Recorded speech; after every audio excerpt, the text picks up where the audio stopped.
Today being a wonderful sunny day in beautiful Queen City. Sunny day in beautiful Queen City. I bid you a most hearty welcome to June's edition of the Premier's monthly press conference.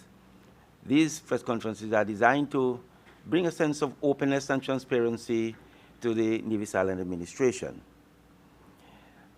For those joining us for the first time, today's press conference will be conducted as follows. The Premier will give updates and information from the ministries, departments, and units within the Nevis Island administration, after which the press corps will be given the opportunity to ask your questions. In so doing, we are kindly asked to give your name and the organization, media house that you represent, just in case we have to give updates and further information after the press conference. You're kindly asked to put your phones on silent so that the press conference is not disturbed. Without any further ado, please join me in welcoming to the podium the Honorable Premier of Nevis, Mark A.G. Brantley. Good morning, ladies and gentlemen of the press, and thank you for being here. Thank you, of course, to Mr. Wakely Daniel, our permanent secretary, who has been with me all these years and assisted me at this monthly press conference. We are delighted to be here on our Tuesday, but for the press conference that is intended to be for the month of June, and this is an ongoing commitment by me as the Premier of Nevis and by the Nevis Island administration to continue our march to greater openness and transparency, and to ensure that we have an opportunity to engage with the members of the press, usually referred to as a fourth estate. A free and independent press is critical if we are to have the kind of openness and democracy that we aspire to. And so I thank all for tuning in. I recognize that we are on how should I say, we're just past the music festival in St. Kitts, and so maybe some members of the press have not yet woken up, having had 3 long nights of entertainment. I want to, of course, say kudos to the organizers, the government of St. Kitts and Nevis, Madam Minister Marsha Henderson and her team, and all those who would have made the music festival a tremendous success. Let me start, ladies and gentlemen, with the usual updates, and then, of course, I will take some questions, and I'll come back to the issue of the music festival shortly.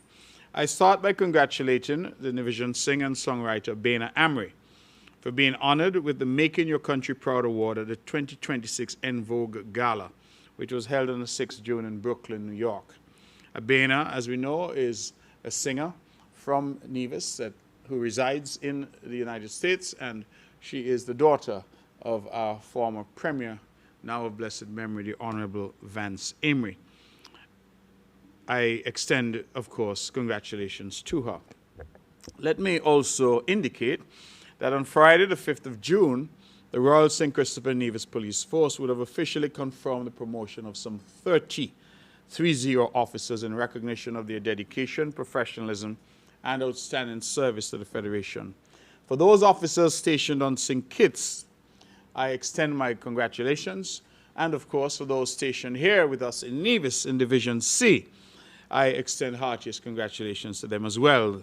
Those who are based here in Division C are Superintendent Reynold Myers, Superintendent James Stevens, Superintendent Alonzo Carty, who currently heads the Nevis Division, Inspector Delroy Harris, Inspector Jason O'Dane, Inspector Valentine Hodge, Sergeant Ronrick Huggins, Sergeant Devon Govaya, Sergeant Randolph Diamond, Corporal Keith Pemberton, Corporal Lowell Wallace, and Corporal Jean Joseph.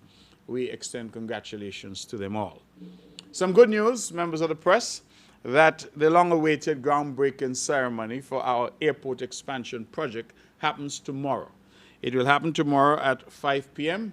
at the site, that is, in the vicinity of the current Vance Amory International Airport. Let me go on record to thank all who have been involved in this process. We have asked Michael Perkins, who, as we know, is an engineer and a consultant to the government, to lead that process now that we are at the project implementation stage. But it would be remiss of me if I did not thank the Honorable Alexis Jeffers, whom I tasked from day one to deliver this project for the people of Nevis. And he has taken it to this stage the Honorable, he was the Honorable Minister and then Speaker, Michael Perkins. I still refer to him as Honorable because he's an honorable man. But Michael Perkins will deal with the day-to-day implementation side on behalf of the government and people of Nevis. And so I think it's a good day. We invite one and all to come out and be a part of that historic groundbreaking, which happens again tomorrow, Wednesday, at 5 p.m. at the site of the airport expansion project. And so we certainly look forward to that and say thank you again to all those who have played a role thus far. Before the press asks the question, let me try to answer it. We have not yet finalized the landward side of things because the $20 million that has been kindly offered to us by the government and people of the Republic of China, Taiwan, on very concessionary terms, we have not yet had the guarantee necessary from the federal government to move that forward. The Honorable Prime Minister and I have had a number of discussions on that. I think that we might have a way, but so far that has not yet been finalized. What we are going to proceed with is the airport side. That is the airstrip, the landing strip, and all of those.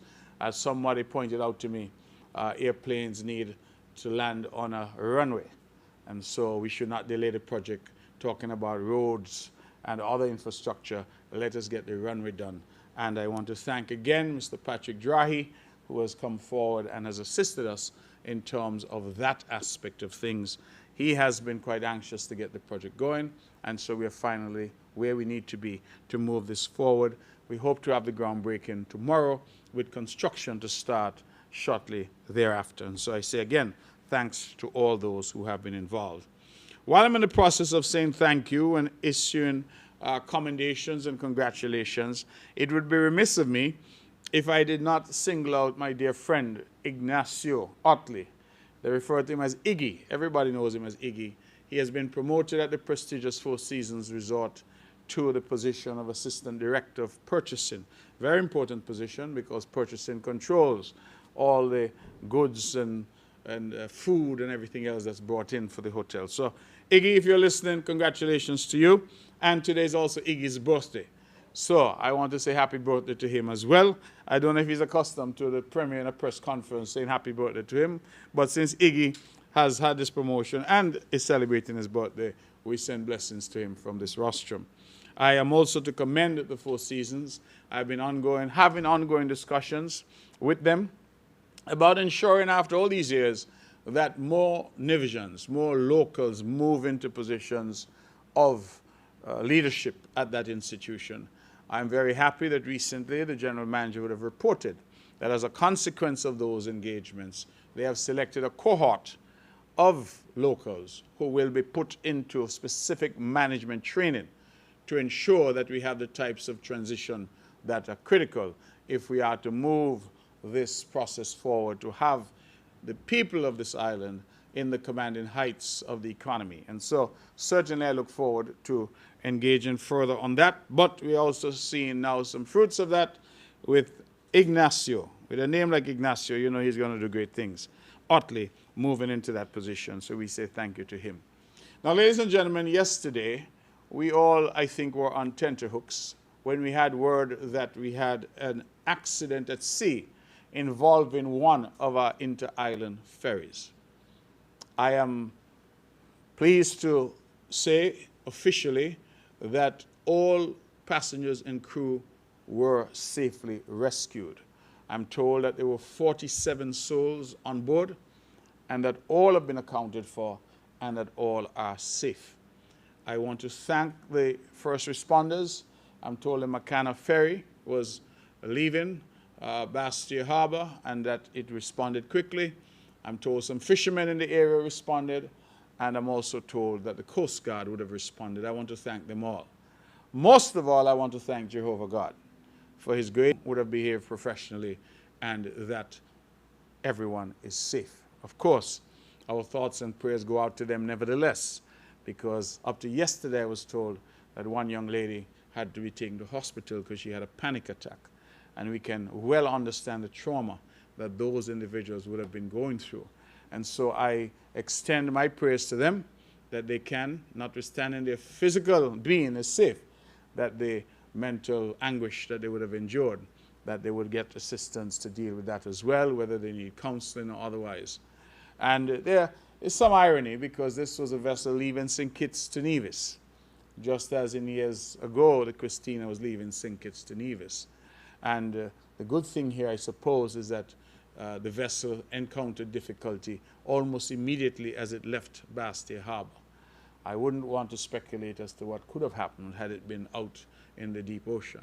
And so I'm very, very grateful, and God has been good to us. He allowed those who needed to be close by to ensure that everyone has been safe, has been returned safely, forgive me. Let me also at this point express concern for the operators, the local business people, and I don't want us to forget them, because they too would be going through quite a lot, having lost their vessel and having, of course, averted very narrowly this potential tragedy.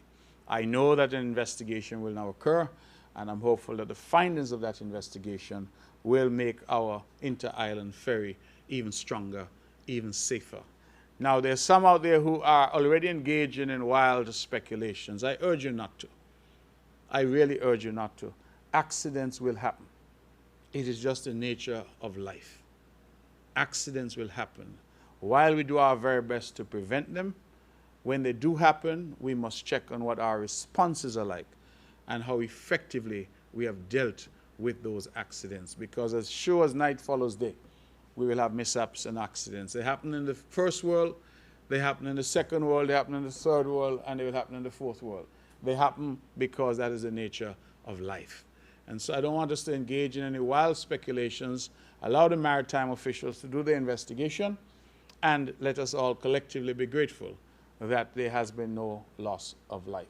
I think that that is very important, and let us continue to remember the survivors and the ferry owners and operators in our prayers.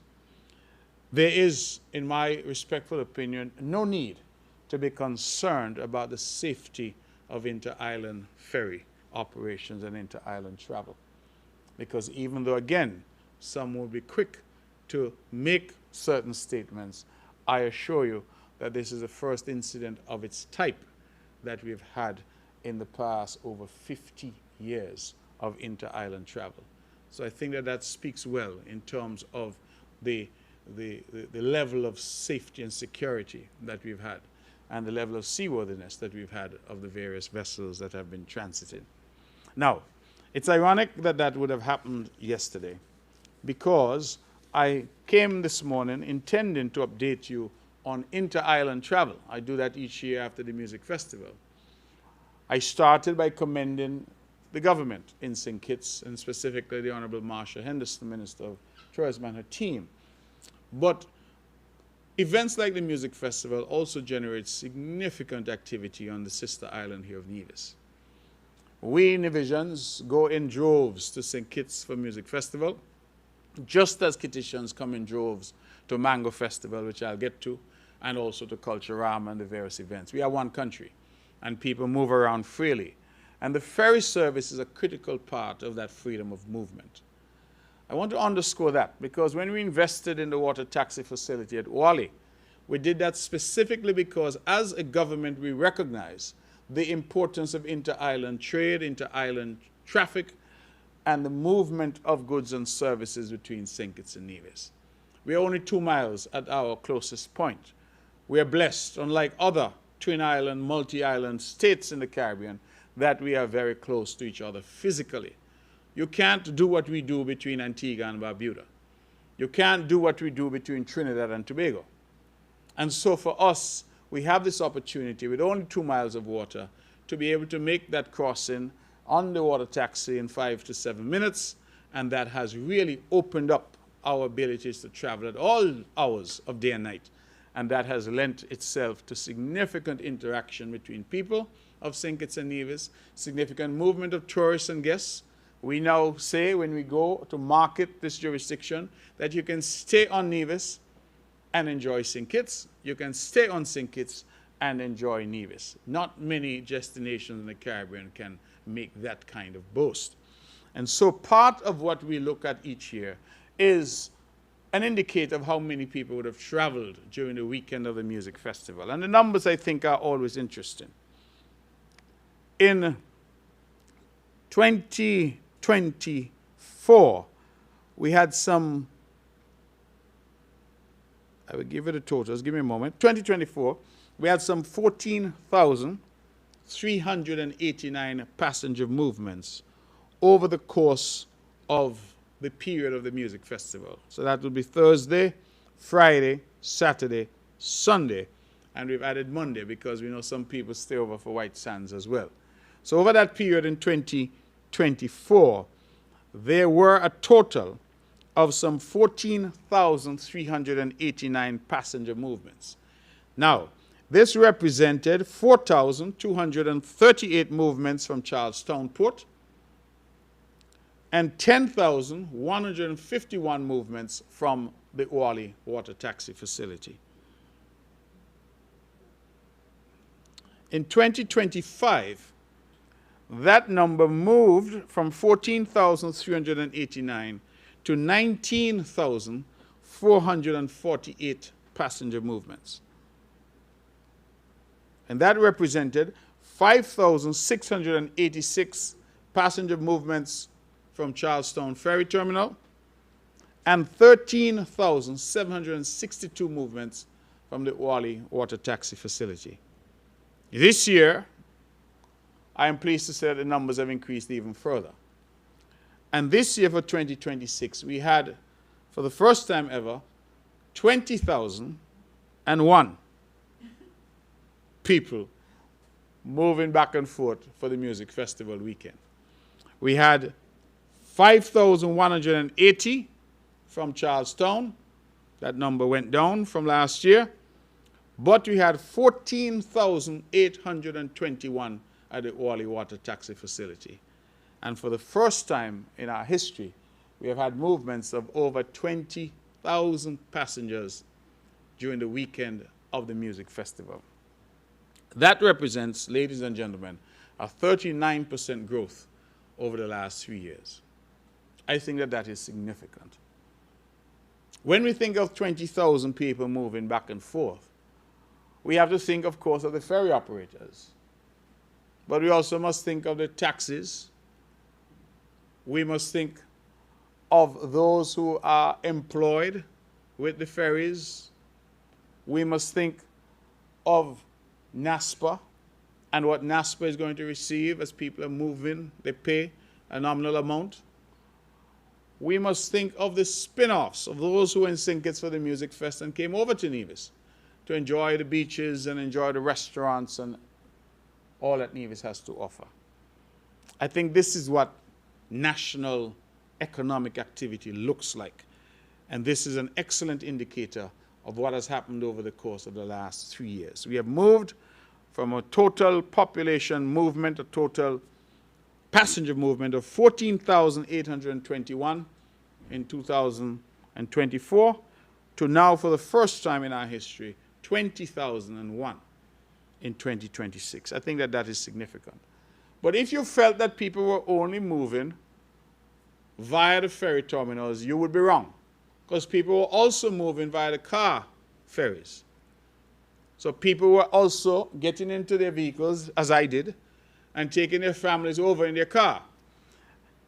And again, those numbers are instructive. In 2025, over that period, we had 401 vehicles being moved back and forth between St. Kitts and Nevis for the music festival. This year, for 2026, we have had a growth of 55%, and we had 623 vehicles moving back and forth over the course of the music festival.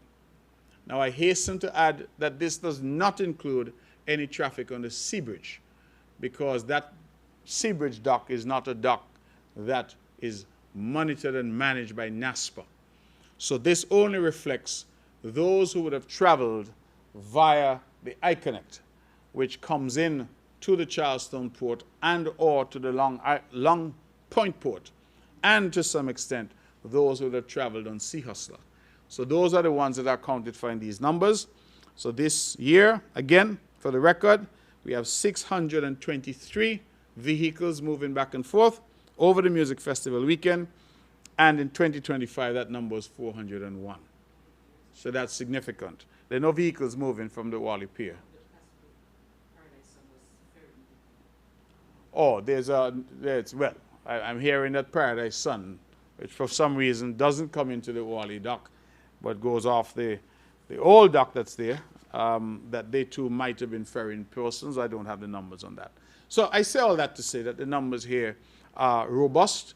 They are arguably higher than I've represented, but what I've represented are the official statistics from the NASPA authorities, and they are the ones who control the official ports on the island of Nevis.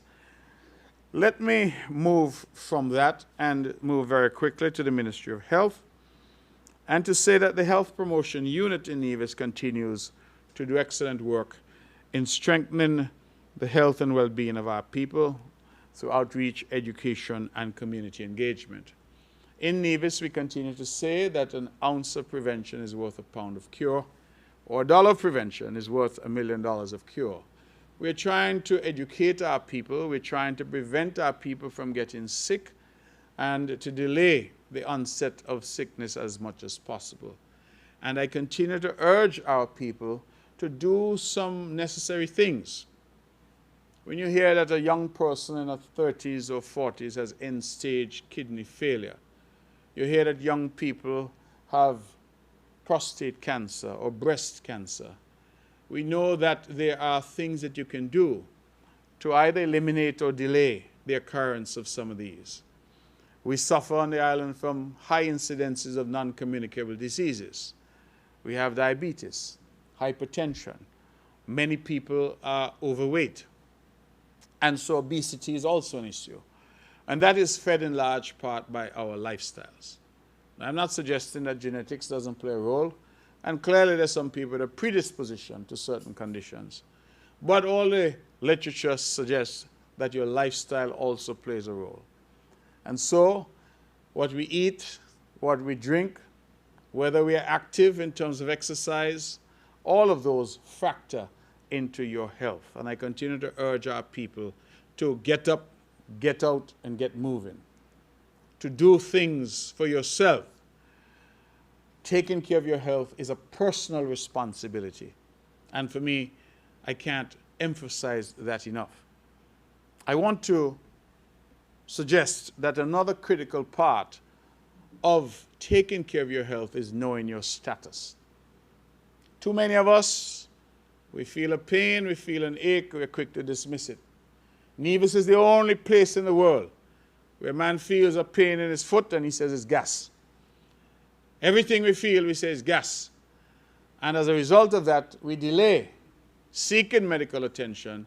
Many of us do not go to get regular medical checkups.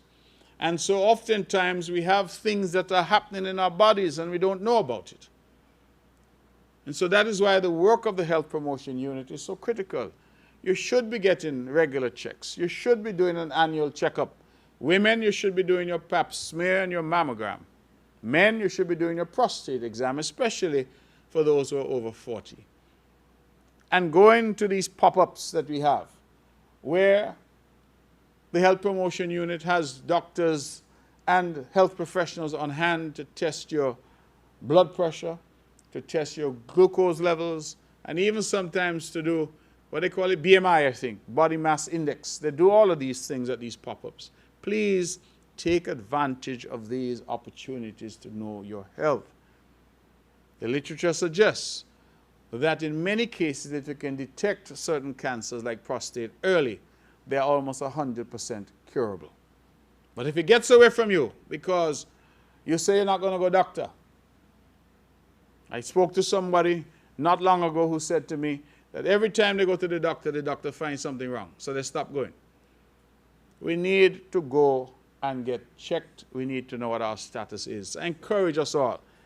Don't feel that you're too young. Some people who are young and full of energy, vim, vigor, and vitality, they say they're not going to go to any doctor. They don't need a doctor. I urge you to just have a regime and a regimen where you get tested, you get checked. You know what your numbers look like. That's going to be important because too many of us are being taken by surprise when we recognize that, hey, we've had diabetes raging in our bodies, we've had hypertension raging, and our kidneys are now failing. We have to work on that, ladies and gentlemen. And so that's why I am so grateful to the professional staff of the Nevis Health Promotion Unit for all the work that they continue to do. In recognition of Caribbean Nutrition Day on June 1st, they would have had a celebration under the theme Healthy Eating, Active Living, Caribbean Foods and Medicine. And they would have partnered with Hosford's IGA Value Mart to promote healthier eating habits. A total of 124 individuals were served with nutritious smoothies, including mango, banana, berry, and watermelon, cucumber, mint. All of those things are available locally. They will shortly launch a public awareness initiative from farm to wellness, featuring local farmers, fishers, and market vendors, sharing the benefits of locally produced foods. These short features will air on NNC and on the Health Promotions Unit's Facebook page starting yesterday, should have started June 29th. Again, sounds simple, but I keep saying to our people, if you plant a little something in your backyard and eat what you grow, if you try to buy local, support the local farmers. Oftentimes we're eating food that is imported from overseas of low quality. That's the reality. We're getting chicken, low quality. And our people sometimes are fooled because they want the biggest chicken leg. Ask yourself how that chicken leg got so big. Is that normal? And if it's not normal because poultry is being pumped full of hormones and growth agents, what does that do to your body? I don't think it's a secret that it appears that we have far more incidences of some of these diseases now than we used to. And they say you are what you eat. And so we have to be careful about what we eat. If you have the alternative to eat local, to support our local farmers, then I beg you, do so. If you have the possibility of growing something at home, and I know people argue. People say, oh, I don't have land. But you know how much vegetable you can grow in flower pots? Tomatoes, cucumber. You can grow sweet peppers. You can grow your, what they call it, basil and seasonings of that nature. Herbs. All of these you can grow in a pot. So if you don't have any land, you can still put something out on your little porch. Some people argue and say the monkeys, and yes, the monkeys are a problem. At my own home, what I've tried to do is I've invested in some dogs. And the monkeys still, because they outsmart the dogs all the time. So they still get their share. But plant something. Not only is it good for you in terms of you eating healthier, it's also good in terms of activity. When I go into my garden, it makes me feel good. It puts my mind at ease and allows me to get some physical activity as well. So I urge you, please, if you can, do something. Do a little backyard gardening. Eat what we grow what we eat, and let us have a healthier Nevis. And so I welcome this initiative from the Health Promotion Unit. They also continue to expand in non-communicable diseases outreach, and they're working with the Behavioral Wellness Center and the Taiwan ICDF, delivering screenings. I'll come back to that word. It's a big word. All it means is know your numbers, know your status. So when they say they're screening, they want you to come. Check your blood pressure. Check your glucose levels. Check on whether or not you're obese or tending in that direction. Take the tips from them in terms of what you can do.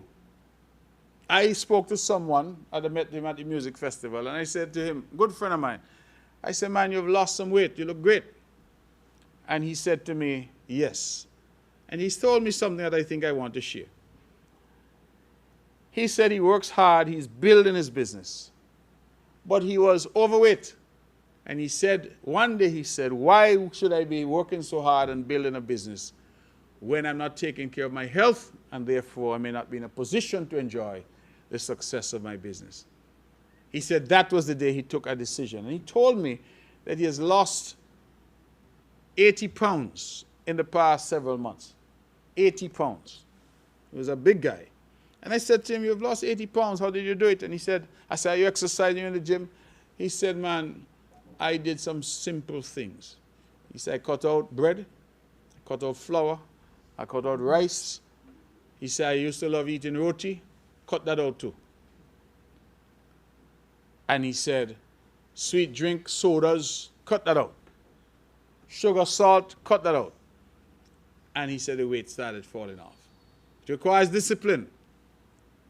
But we can do it if we decide to do it.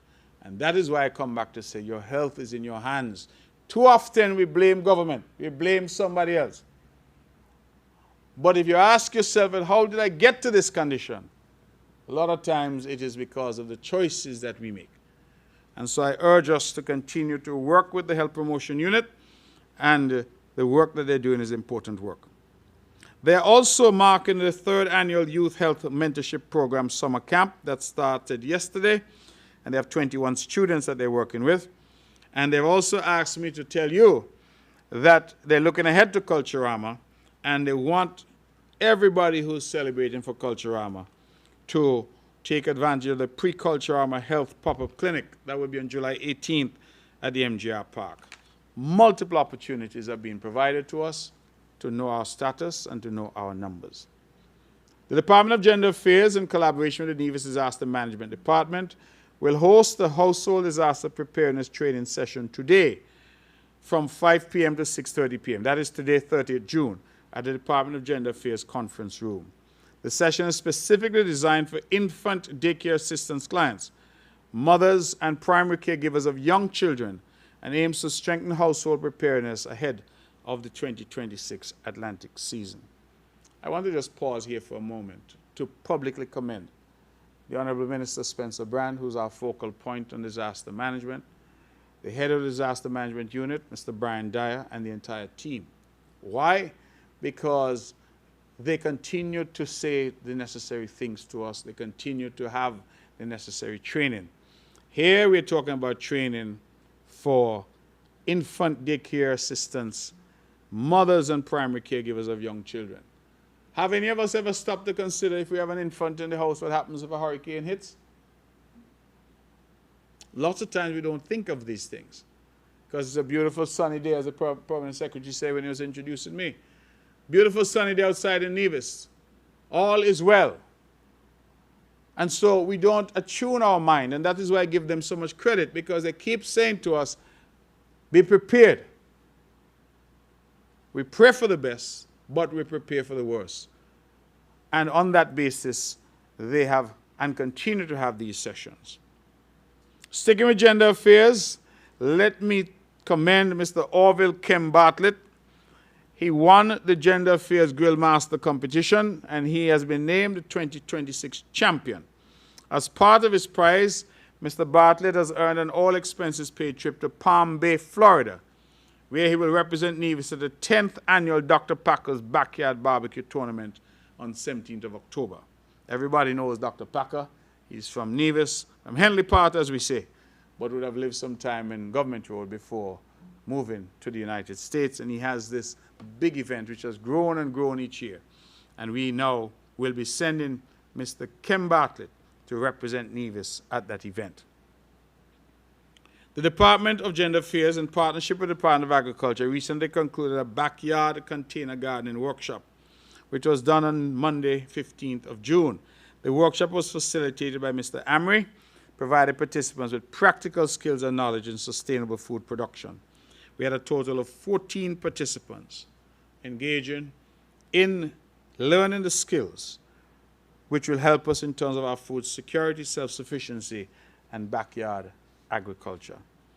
I want, before I move from the backyard, because it's a passion of mine, to say to our people as well, as we all deal with the rising cost of living, it is also a way where you could cut down on how much you have to buy in the supermarket.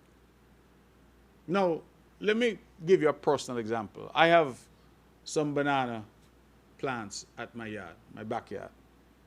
And I was able to pick a bunch of bananas. In fact, I learned a trick the other day.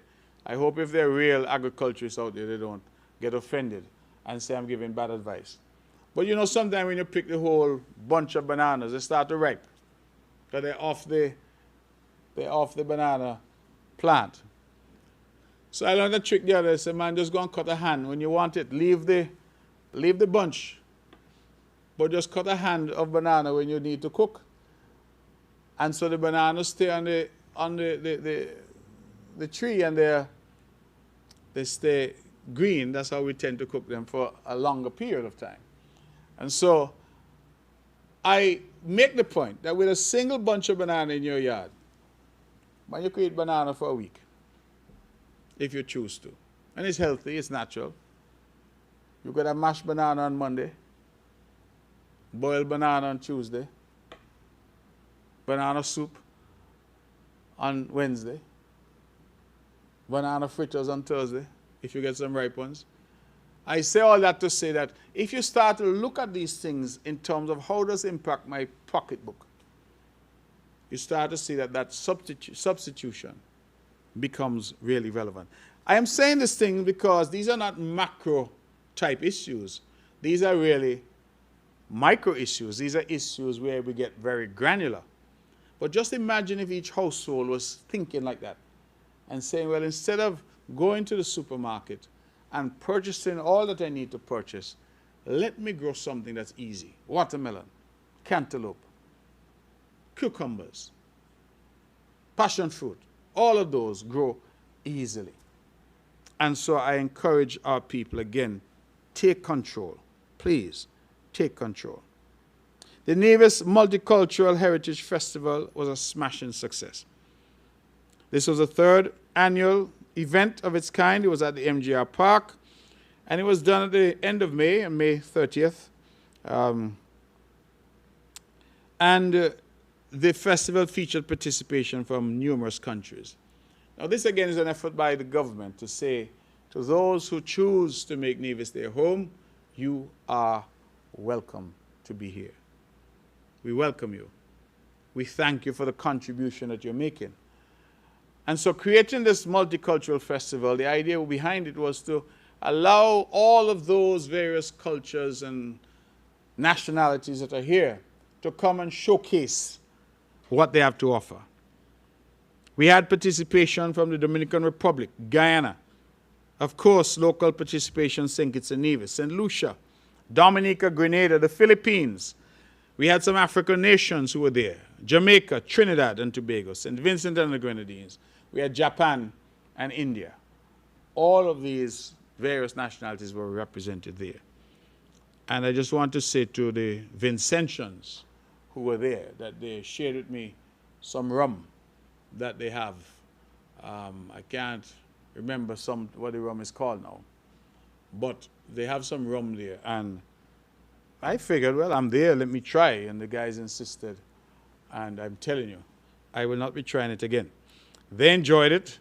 They say that is their rum. I can't remember the name. What's the name of the rum in said? Huh? Sunset. Yes, it nearly set my son. I agree with you. The name is Sunset. And the Vincentians were there enjoying the sunset. But when I look at it, I said, I want my son to rise tomorrow. And so I will leave the sunset alone. But certainly, the Vincentians were out in force with their food, their drink, and I was happy to see so many cultures represented. I want to, of course, thank the vendors, supporters, participants, volunteers, sponsors, and the various government departments who made this possible. We also would have had the Bread Nut Affair, and that would have been done at the Pond Hill Community Center on the 5th of June. And I didn't realize, but I'm told that bread nut has a lot of healthy nutrients and antioxidant properties. So we urge our people to go out, and bread nut is quite versatile. There were lots of various products made with the bread nut. I like to eat bread nut just like that, but there are people who take it. They had banana bread nut bread, had a bread nut ice cream, all this kind of thing, curried bread nut. Then they also had the Barnes Gut Breadfruit Festival. That was held on the 12th of June. And again, the Barnes Gut community continues with the assistance of the government to put on this festival. I want to thank all the sponsors. And I also want to say congratulations to my brother, the Honorable Alexis Jeffers. He won the breadfruit peeling competition. And so I thought that was quite interesting, that they had a breadfruit peeling, and Honorable Alexis Jeffers was the winner. The department will also be hosting a soft furnishing workshop that is slated for July. And this 6-week workshop, participants will engage in hands-on sessions designed to teach essential fabric crafting and upholstery. This workshop will teach participants how to create various soft furnishings such as pillows, cushions, tote bags, curtains, table runners, and more. This will put them in a position to have a marketable skill, even launch a small business, create another source of income. But it also does something else. It allows you to be able to do things for your own home. And again, to save money, because you have the skills where you can do it for yourself. So instead of going out and buying pillow covers, you can now make your own. The idea, again, is to make our society, our community, and our persons more self-sustaining. If you're interested, please contact the Department of Gender Affairs at 469-5521. The department will also be hosting Camp Refresh from July 13th to July 24th at the Charleston Secondary School. Daily sessions will run from 9 a.m. to 2 p.m. The theme, Planet Protectors Reduce, Reuse, and Restore. The goal is to empower participants with knowledge, skills, and motivation to protect the environment through sustainable reuse practices and ecosystem restoration initiatives. Registration fee is only $40 per child for a total of $80. And that will be the total that you spend to cover your period there. Registration is now open, and again, we urge you to call 469-5521 if you are interested. Now, the Nevis Solid Waste Management Authority, in partnership with 3 community businesses, is pleased to announce the expansion of the island's recycling network under the ICDF recycling program with the Federation of St. Kitts and Nevis.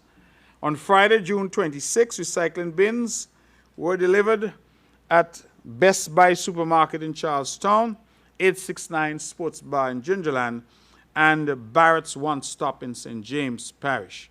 These bins are specifically designated for the collection of plastic bottles, cardboard boxes, metals, and aluminum tins. These are all the items that we are currently recycling. They're intended to complement the existing door-to-door recycling collection service, serving as convenient overflow points for residents. Looking ahead, we hope to place 2 additional bins in the remaining parishes to achieve island-wide coverage. We invite, of course, organizations and businesses to partner with us on this, because we're trying our very best to recycle our plastics, our aluminum, our paper products, and our, get it, the third category here, forgive me, plastics, cardboard, boxes, metals, and aluminum tins. Those are the categories. Let me thank the government of Taiwan, as always, for being our best friend and partner in this initiative. We could not have done it without them. Let me also make an appeal.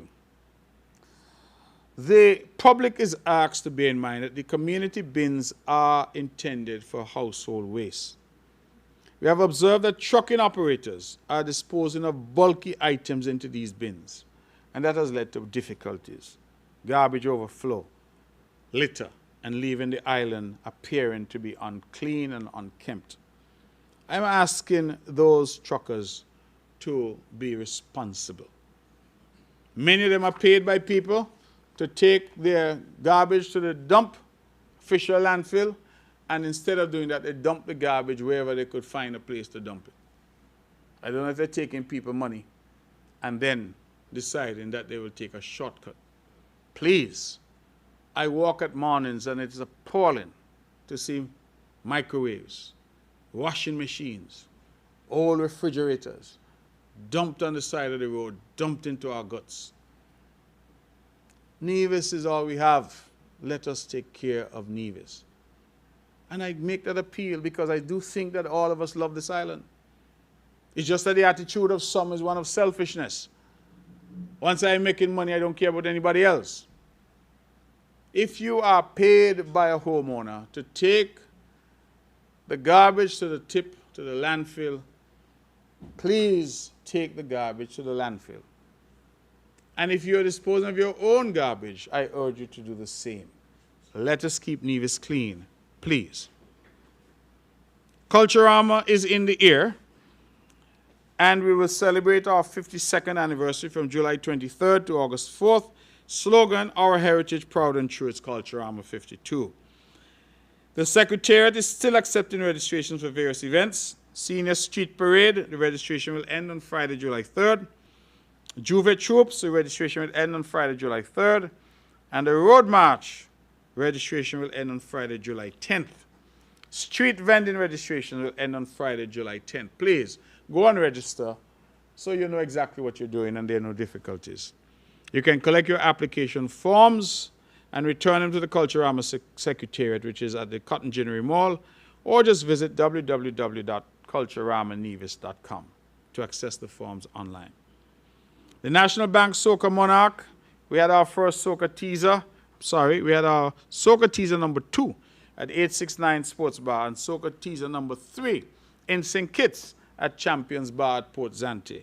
From the photos, it looks like people had a really good time, and we thank 869 and Champions for their partnership.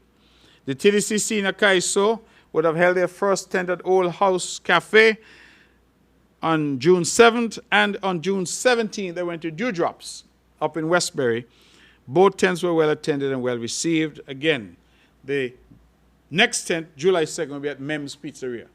So if you see, we're moving Culturama around, moving it into the communities, allowing the community to benefit from it.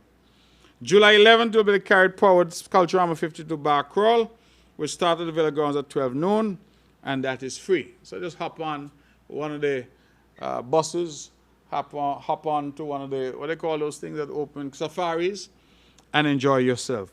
That is the whole idea of Culturama. And then the opening is July 23rd at Nidax Cultural Complex. Please, of course, go to our website, www.culturamanevis.com, or visit our pages on social media, and you will get all the information that you need. Let me turn very quickly to the Film Commission and the work that we're trying to do. We're very proud of the short film Pan Girl, which, as we know, was done by Juliet Jeffers using a principally local crew and cast. Juliet is a daughter of Nevis and someone who has been very involved in film. We've seen her in movies. We see her, if you watch The Kings of Tulsa, she has a recurring role there, and she has been on television for quite some time. She had this idea to produce this film here, and it has done incredibly well.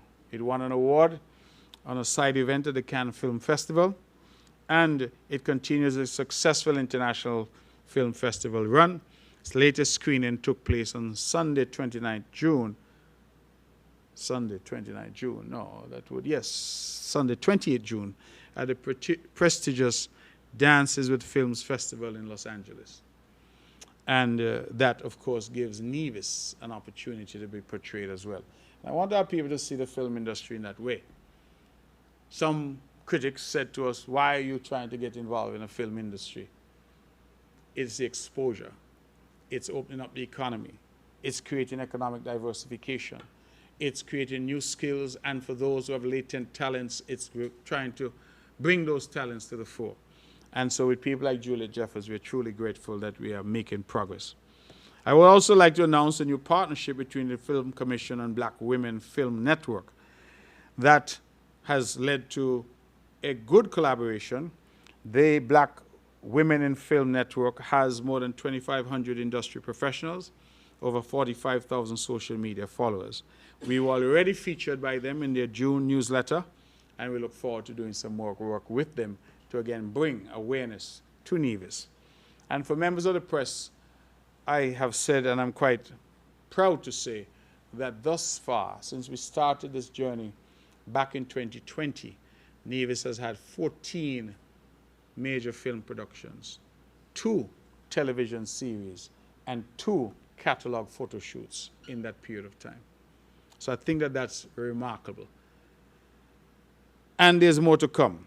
Production on Melody Heals the Soul, written by St. Kitts and Nevis diaspora student Lurik Rankin and directed by diaspora filmmaker Tamika Gishad, is a Columbia University School of Arts MFA thesis film currently in the final stages of pre-production. This is inspired by true events Melody Heals the Soul follows a Nevisian trumpeter recovering from Broca's aphasia after a traumatic brain injury, and a medical student who develops a culturally responsive form of melodic intonation therapy, using the rhythms and soundscape of Nevis to help him rediscover his voice. So in every way, it's a local story being done by a local filmmaker, Louis Rankin, and directed by a local director, Tamika Kishad. That film, I am advised, is going to happen very shortly here, and they will use principally a local cast and crew. Some time ago, I had a conversation with a dear friend of mine, someone who challenges me, someone who offers, I think, excellent criticism and critique about what we're doing. And what I value most about her, she also offers suggestions and recommendations. We had an engagement concerning film, and her comments stuck with me because she says, why are you talking about doing a film industry when Nevis doesn't even have a movie theater? And I thought that it was an interesting comment to make. Makes a lot of sense in one way. But my response to her was, we ought not to limit ourselves. We ought not to limit ourselves.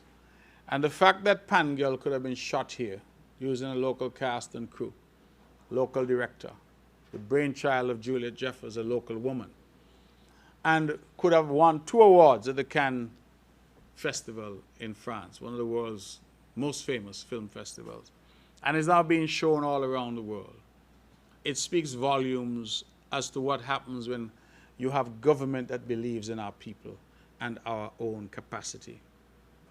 We may only get 1 film writer, 1 actor or actress that emerges, 1 songwriter, 1 makeup artist. We recognize that we are small. But imagine the achievement of seeing one of us on the big screen at some point in a starring role, seeing one of us as a screenwriter, one of us as a director, lighting coordinator, makeup artist, set designer, costume designer. We have to believe in ourselves and believe in our people. And too many have said to Nevis, you must sit down in the back because you're small. Just this morning, I saw a piece written because Prime Minister Andrew Holness is pushing to have film in Jamaica become a critical part of the Jamaican economy. Prime Minister Mia Mottley in Barbados, pushing to have film in Barbados become a part of the Bajan economy. Should we say to Jamaica and Barbados, you should not do it because you don't have enough movie theaters in your country? Because you see, it goes beyond that. And in fact, yesterday I had a Zoom conversation with some people who want to assist us. And the gentleman said it's no longer even being referred to as a film industry. They're changing the language to a content industry. Because this is no longer just about film, you know. With the right prompts and some of the apps on AI, you could create your own film. I see a young man had me as a hero the other day. What do you call him? Comic. One of those like Batman or Superman. What do you call those? Superhero. I get some licks, but nevertheless, I was flying through the air. Fella called me, say he want me to show him how to do the lava from the mountain, some lava scene. All of this a young person here in Nevis doing with AI. So it is not even now just about your ability to handle the camera or your ability to edit. You have tools now that could help you to do that. So the gentleman yesterday said to me something quite profound. It's not about movie theaters anymore. How many people are going to movie theaters? Most people are engaging and absorbing and consuming content on their phone, or they're doing it at their home. So the reality is, the broader contextual reality is that we ought not to limit ourselves or limit our people. That same young man who has created these superhero videos has so much talent. One of his videos, I know, was sent abroad to someone who was involved in that business, and the person said, wow, they don't even think that they can. That's what they do for a living, create something of that quality. as this young man created. I'm told the young man is from Jessop's. That is what we need to do. Encourage our people. What use am I as a Premier of Nevis if I'm not here to encourage our people to achieve? And so having a content industry is an important development for our creatives. We can't just continue to give lip service to the creative economy. They call it the orange economy. We have to be able to support it, and that is what we're doing with film. Let me move quickly to the Department of Education and to say that the 2026 Summer Job Attachment Program is well underway. Building futures, unlocking the potential in youth. This is something we do every year. And I want to commend the Minister, the Honorable Troy Liebert, and the entire team there, PS assistant, PS directors, for the excellent work that they've been doing.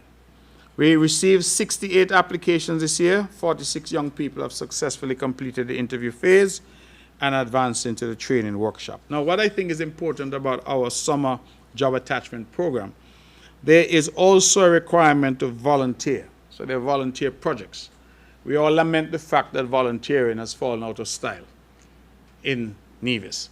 We want to bring it back. So part of this is that they must volunteer to do some project, and we hope that we'll have our youngsters gainfully employed, gainfully engaged over the course of the summer. I want to thank the businesses, organization, mentors, facilitators, and volunteers. They've all been truly, truly excellent in assisting us. And I want to encourage others to come on board. These programs only work when the private and public sector work together. So I encourage others to come on board as well. The Nevis Public Library will also be having its summer program. And that program from July 13th to 17th for Energy Explorers, ages 5 to 8, and July 20th to 24th for Energy Champions, ages 9 to 12. This all will be at the Nevis Public Library from 9 a.m. to 3 p.m. daily, and it is under the theme Energy Awareness in a Global Crisis. We encourage parents and guardians, of course, to take advantage of these opportunities. Now, when I was a youngster, we didn't have all of this happening in Nevis. So when summer came, you went to pick mango, you did whatever, but there was no formal, structured activities. The government is responding, and others as well, not just the government, because I see my friend who has a Nevis Equestrian Center, Erica Gilbert, she's doing something as well. I see the various swim camps are doing something. The idea really is to have your children in a structured, safe environment so that you can be comfortable going off to work, going off to do what you're doing, because you know, little Susie or little Johnny is being well taken care of. And that, I think, is important. We are giving parents options and guardians options. We are creating a safe environment for them. And we're doing it most times either for free or near free. I believe I've said it from this very podium that I met with some regular visitors to Nevis. But these are Caucasians who come from the United States, big city, New York. And they've been coming here for a very long time. And I was quite surprised to hear the mother say that her young children, she's bringing them to Nevis this year for the summer camp. Because when she looked at what it costs to have the children in summer camp here, it was cheaper for her to purchase their airline tickets from America to bring them here and put them in summer camp here rather than having them in summer camp in New York. And I thought that was very interesting. She said she looked at it and she loved what we were doing and what we were seeking to achieve. I also want to, on behalf of the Department of Education, thank everyone for supporting the Child Month. It has come to a close, and the Department of Education extends our heartfelt gratitude to everyone who contributed into making that event a tremendous success. We are, of course, now in graduation season, and as we approach the conclusion of another successful academic year, this is one of the most anticipated periods where friends, families, well-wishers, guardians, they go to see our children graduating, some from preschool to primary, some from primary to secondary, some from secondary to sixth form, some from sixth form, and going on to do other things. Those ceremonies will start already on June 23rd and will continue through July 9th. And We, of course, wish all of the students well, their parents, their teachers. We congratulate them all. The end of the 2025-2026 academic year, Term 3, will officially conclude on Wednesday, July 8th for students, while teachers will conclude the school year on Friday, July 10th, following the completion of their end-of-year responsibilities. As we close another academic year, I take this opportunity to thank our principals, teachers, education officers, support staff, parents, and all stakeholders for their dedication and commitment to the education of our nation's children. Your collective efforts have contributed significantly to another productive school year. To our students, I encourage you to make good use of the vacation period. While it is certainly a time for rest and recreation, it is also an opportunity to continue reading, developing new skills, spending quality time with family, and participating in positive and enriching activities. I also encourage parents and guardians to remain actively engaged with their children throughout the holiday period by promoting safe, healthy, and meaningful experiences that will prepare them for the new school year.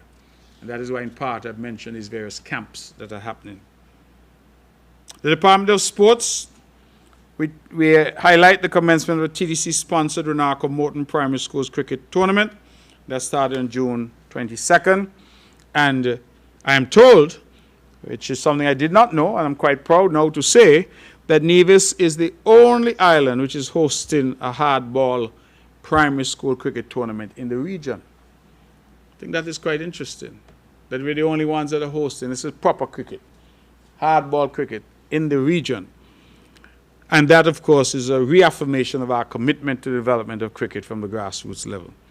As of Friday, June 26th, Charleston Primary School were on top with 8 points, Elizabeth Pemberton Primary 6 points, Joyston Liebert with 6, Ivor Walters with 4, and Maud Cross Prep with 2.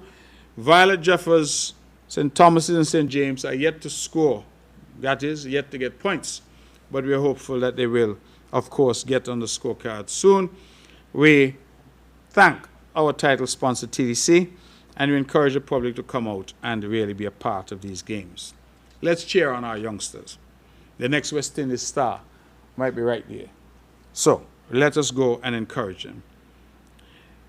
The ministry is also having the 2026 Club Run Series, and this is an exciting initiative over the summer.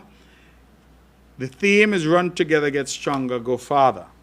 Series features 5 races beginning on Sunday, July 5th, followed by events on July 18th, August 15th, August 30th, and concluding September 20th. We welcome everyone, from seasoned runners to first-time participants, individuals, families, schools, workplaces, you name it. And they will compete for attractive cash prizes and awards, but the series is ultimately about promoting healthy lifestyles, building friendships, and strengthening the community spirit through sport. I just, again, ladies and gentlemen, want to emphasize, I hope you all, the public and press, you're seeing the interconnectivity, the thread that's running through what this government is trying to do. It's not just about health promotion, doing it from a health perspective. It's also sport and youth. It's also the summer camps, working with our parents. All of these are working together, ministries working together to make a better Nevis. The St. Kitts Nevis Anguilla National Bank Summer Camp. The Department of Sport is also proud to once again host that summer camp, generously sponsored by St. Kitts Nevis Anguilla National Bank. This year's theme, Get Active, Have Fun, and Make Memories. And we thank the bank profusely for this. Again, encouraging wholesome activity, encouraging our people to get up, get out, and get moving, encouraging our people to be fit and to avoid the onset of some of these non-communicable diseases. Together through sport, we can build healthy individuals, stronger families, and an even stronger Nevis.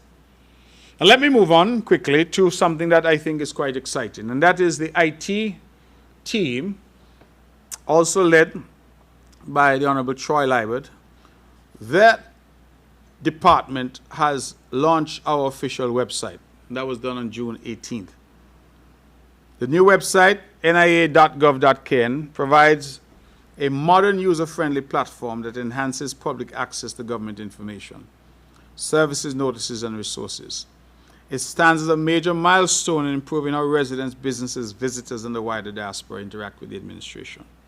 Now, this, I think, deserves a mention. One of the most noteworthy achievements is that the website is hosted locally, developed locally, and maintained locally by the administration's IT department.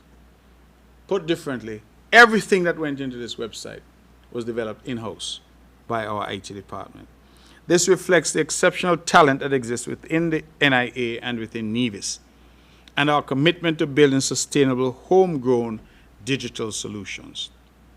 I want to place on record our sincere commendation and thanks to Mr. Craig David, Director of Information Technology, Mr. Javan Claxton, Deputy Director of Information Technology, and Ms. Tiara Petty, Systems Analyst and Lead Developer for the website, because it is their vision and leadership that has got us to this point. You see what happens when government invests in people and puts confidence in people? I am proud of this government's record, that at every opportunity we have allowed our people the chance to shine. We have not run overseas for everything. We have not treated foreign as better. Wherever possible, we've allowed our people to shine. So go on the website for yourself, please, nia.gov.kn, and have a look to see the quality of work that has been done by our local IT specialists.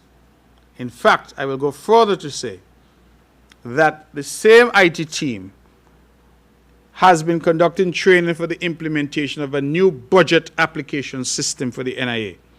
Again, that was entirely developed and will be maintained here in Nevis. These are not insignificant developments, ladies and gentlemen. This shows what happens when we show confidence in our own people. And so we welcome that news. Let me go quickly and talk a bit about tourism. The Nevis Tourism Authority continues to be out there promoting the island. We know that we are now in the summer months, which tends to be a bit of a lag in terms of visitor arrivals, but this is also the time when we have music festival, mango festival, Culturama, etc. And so we continue the promotions. We have been featured recently in Afar magazine, Travel Pulse, Travel Age West, New York Trend, and Break-In Travel News. Afar has named Nevis one of the Caribbean's best islands to visit, highlighting our appeal to luxury travelers. Four Seasons Resort was recently featured on Fox 13 Tampa Bay's Florida's Best, showcasing the island's world-class luxury accommodation. Our airline marketing continues with partnerships with Winair and Dutch Caribbean Airways, which have unveiled special airfare promotions to encourage visitors to experience the Mango Festival. Travelers are encouraged to visit airlines' websites and social media platforms to take advantage of these exclusive offers. You can go to flywinair.com and fly-dutchcaribbean.com for all offers and promotions. That the idea is to make it easier for people to come in for the Mango Festival. And you've heard me mention Mango Festival a few times, so let me now go to it to say that the Mango Festival is well and truly happening. The excitement is in the air as we count down to the 2026 start. We have tomorrow, Wednesday, and then we go straight into the Mango Fest, which starts on Thursday. We look forward to welcoming visitors and locals alike for 4 days of exceptional culinary experiences, culture, and celebration. On Thursday, the 2nd of July, we have the opening press conference at the Malcolm Gishard Park. I hope to see members of the press there at 10 a.m. Then Nevis Goes Mangoes from 12 p.m. to 12 a.m. And then we have the Supper Club on Thursday with Chef Eric Ajipong at the Four Seasons Resort Estates. I'm told it will be at the June. Friday, 3rd July, Mango Mania at Shaska. Shaska is a new restaurant that is opening. It was formerly Ubrenta, which is along the Island Main Road. That starts at 11 a.m. It goes until 5 p.m. And then there's a beach bar crawl at Penny's Beach at 7 p.m. Saturday, we have the Passport Food Tour. I'm told it's already 80% at capacity. So if you're interested, please, you need to get your tickets now. That starts at 10:30, it goes until 6 p.m. And then Sunday, 5th July, for the Love of Mangoes. That's a big event that happens at the Malcolm Gishard Park. That starts at 11 a.m. It goes until 10 p.m.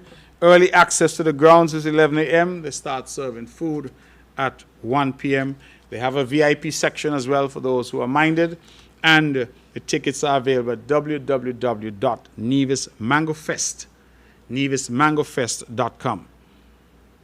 I'm told that a limited number of tickets remain for the highly anticipated For the Love of Mangoes event.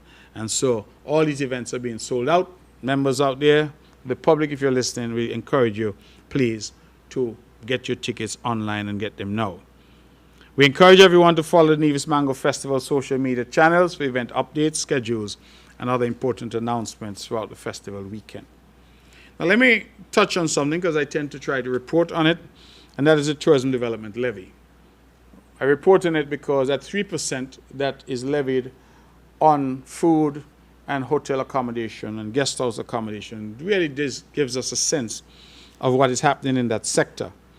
And we collected $626,668.38 for the month of May 2026, and that compares to $419,255.31 in the same period last year. So we've had an increase of just over $207,000 or 49.47% year over year. I think that is remarkable in terms of what we're doing in tourism. And I really want to commend the Nevis Tourism Authority, the board, and of course our new CEO and her entire team. They've been doing a fantastic job and we're grateful to them for that. Let me go very quickly, and I promise members of the press I'm almost done, to the disaster management. As I said, we continue to do excellent work, and they would have had a United Nations Office for Disaster Risk Reduction engagement from 16th to 18th of June. That engagement would have involved that Office for the Americas and the Caribbean. They would have been here in Nevis to support the continued implementing of the Sendai Framework for Disaster Risk Reduction. Delegation included Mr. Raphael Hamor, Program Management Officer, Mr. Anwar Baksh, Program Officer and Consultant, Ms. Oricia Williams. When they came, they would have had courtesy calls, discussions with the Honorable Minister Spencer Brand, Permanent Secretary Wakely Daniel, Permanent Secretary Denzel Stanley, and officials from the Nevis Disaster Management. Good news, they've secured funding from the European Union to support the implementation of these activities in St. Kitts, Nevis, and Grenada, and Suriname. Those three countries are going to benefit. And they've also indicated their intention to support the review and updating of the Nevis Disaster Plan. And so we are continuing our work in that regard. They also introduced the Delta Resilience Platform, developed in collaboration with UNDP and the World Meteorological Organization. The platform is designed to catalog hazard events, capture disaster impacts, strengthen national and local risk information systems, and support evidence-based decision-making. In conjunction with our continued march to be ready, Prime Minister's annual hurricane simulation exercise would have happened on the 22nd and 23rd of June. NEMA, working with the Nevis Disaster Management Department, would have conducted the annual hurricane simulation exercises over that period, June 22nd to 23rd. That exercise would have engaged key stakeholders in the activation of the EOC, the Emergency Operations Center, and would have included key functional areas, implementation of incident management protocols, etc. They also would have hosted on the 24th June, that is the Nevis Disaster Management Department, an emergency radio communications workshop. That was done because they said they realized there were certain gaps in communication. So again, part and parcel of us getting ready. We are also in collaboration with the Caribbean Disaster Management Agency, CDIMA, and the UNDP, introducing an introductory virtual training on post-disaster needs assessment and disaster recovery. That will be for the period July 20th to 24th. And so again, we ask persons to take advantage of these opportunities. Incidentally, as we talk about preparation, on June 17th at 10 a.m., forecasters from NOAA's National Weather Service designated a low-pressure area near the middle Texas coast as Tropical Storm Arthur. So we already had our first named storm for the season. Thankfully, no damage was done. Arthur broke up once it got to land, but it is an indication that even though the prediction is for a below average season, we must remain prepared and take heed of the tips that are being offered.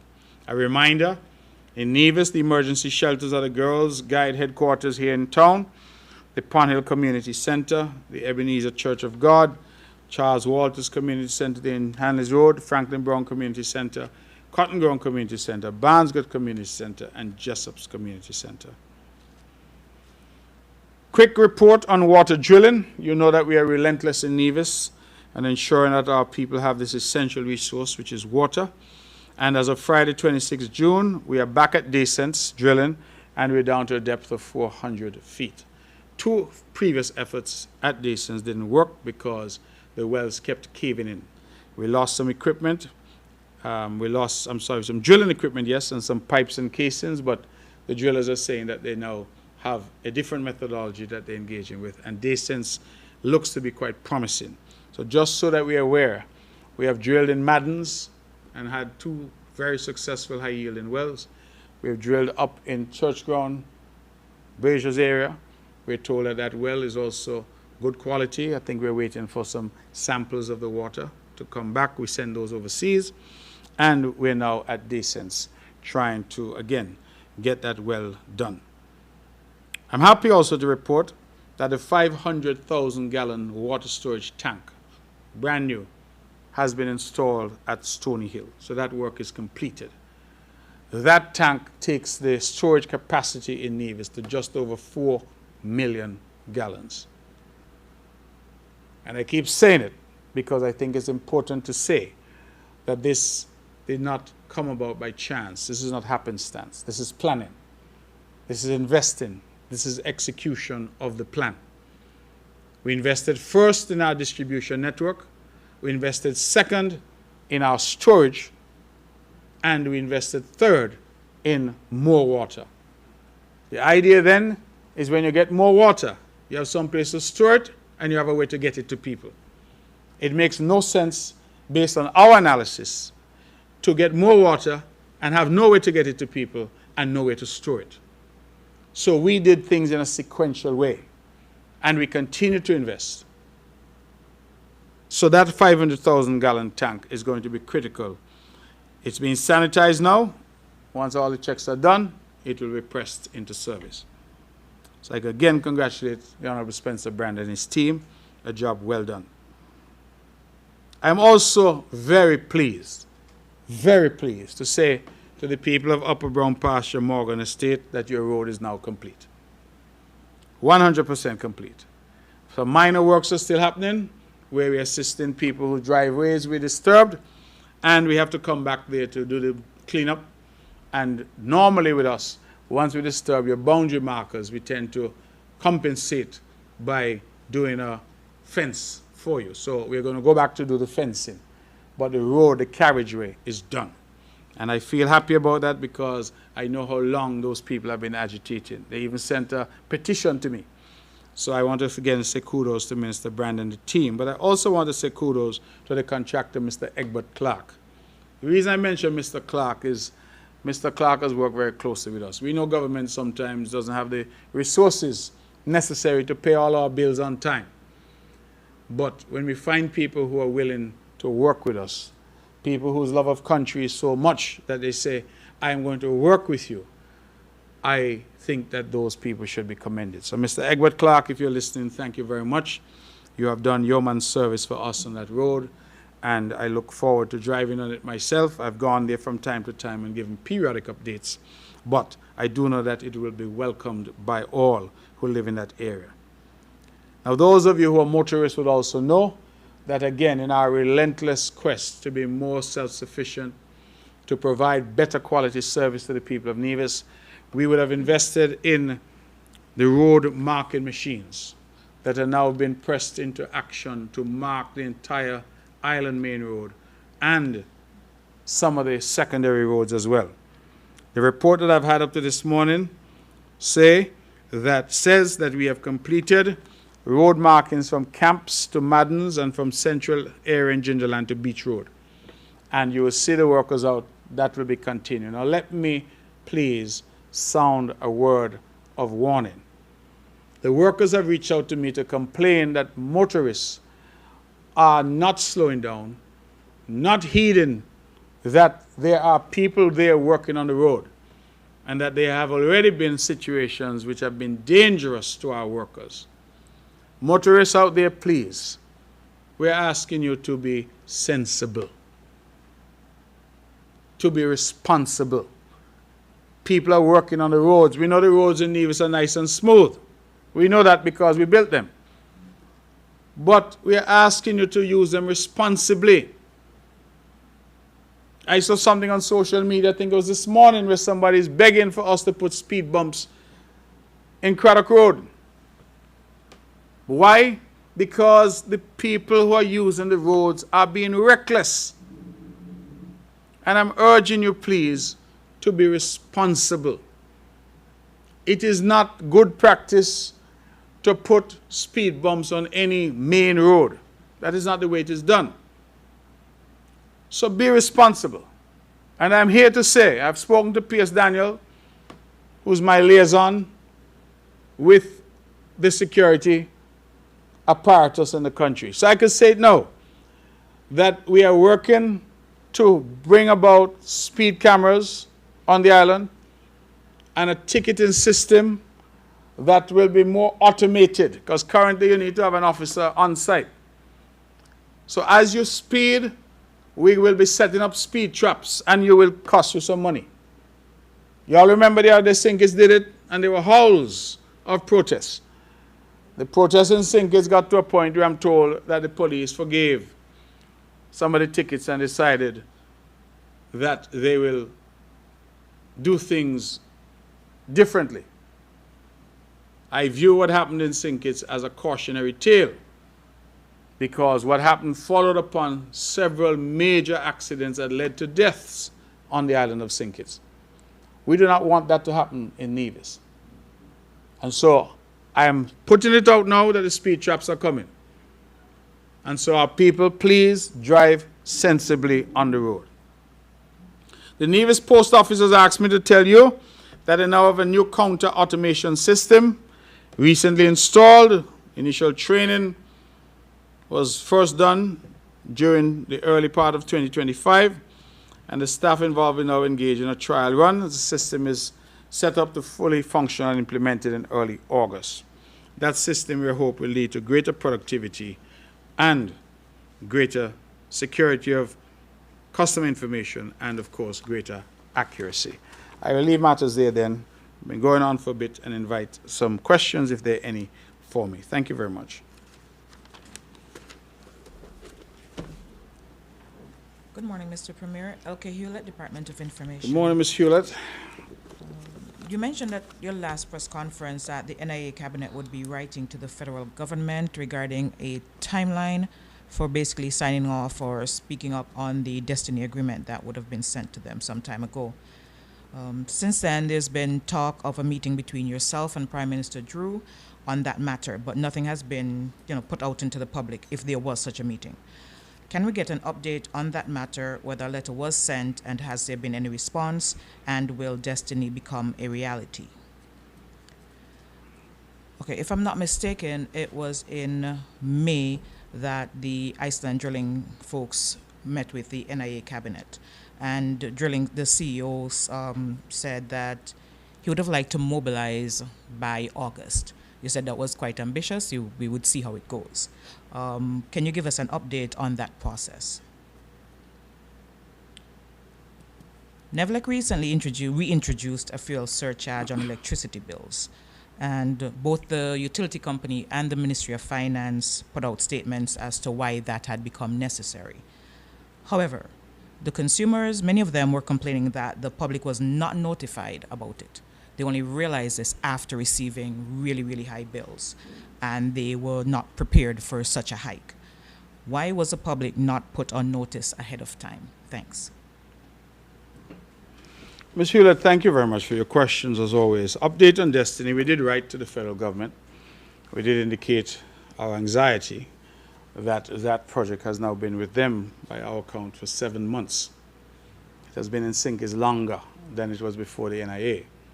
And the NIA during the time had a host of public consultations on the matter. And so we have been pressing for a response. I was advised that the matter should have gone to the federal cabinet last week, Monday, but unfortunately it could not because the Honorable Prime Minister had engagements overseas. I was then advised that it would go before the cabinet yesterday, Monday, at the regular cabinet meeting. But yesterday I was then advised that the cabinet had not happened yesterday as scheduled and that the cabinet will happen today, Tuesday. So I'm optimistic that the matter will be addressed today. I am told that the matter is on the agenda for the cabinet today. And the Prime Minister has gone through his process, which was to appoint a committee to take that committee's report. That report has come to us. They have highlighted their concerns and we have responded. So that is where things currently stand. So we anticipate that we should have a response from the federal government at long last sometime this week. And that is my hope that we can move this project forward. You asked, is the project going to happen? I'm hopeful that the project can happen and that we can see development on that side of the island which we have not seen in the last century. I'm hopeful that we can, through that project, generate thousands of jobs for our people.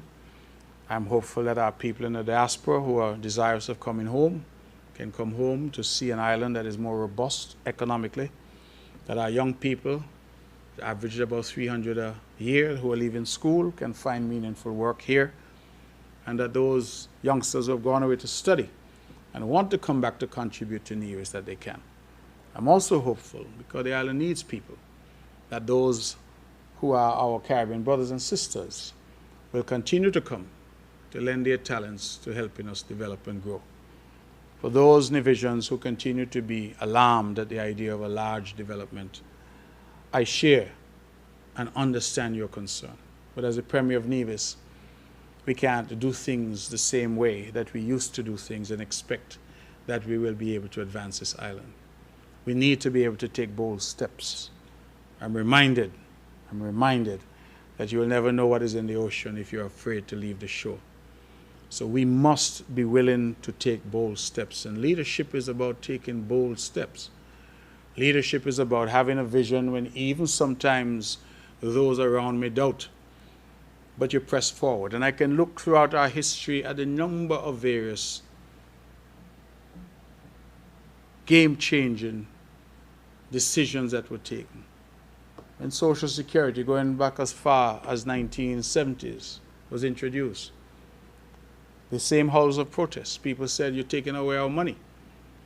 Social Security now is a critical safety net for so many of us.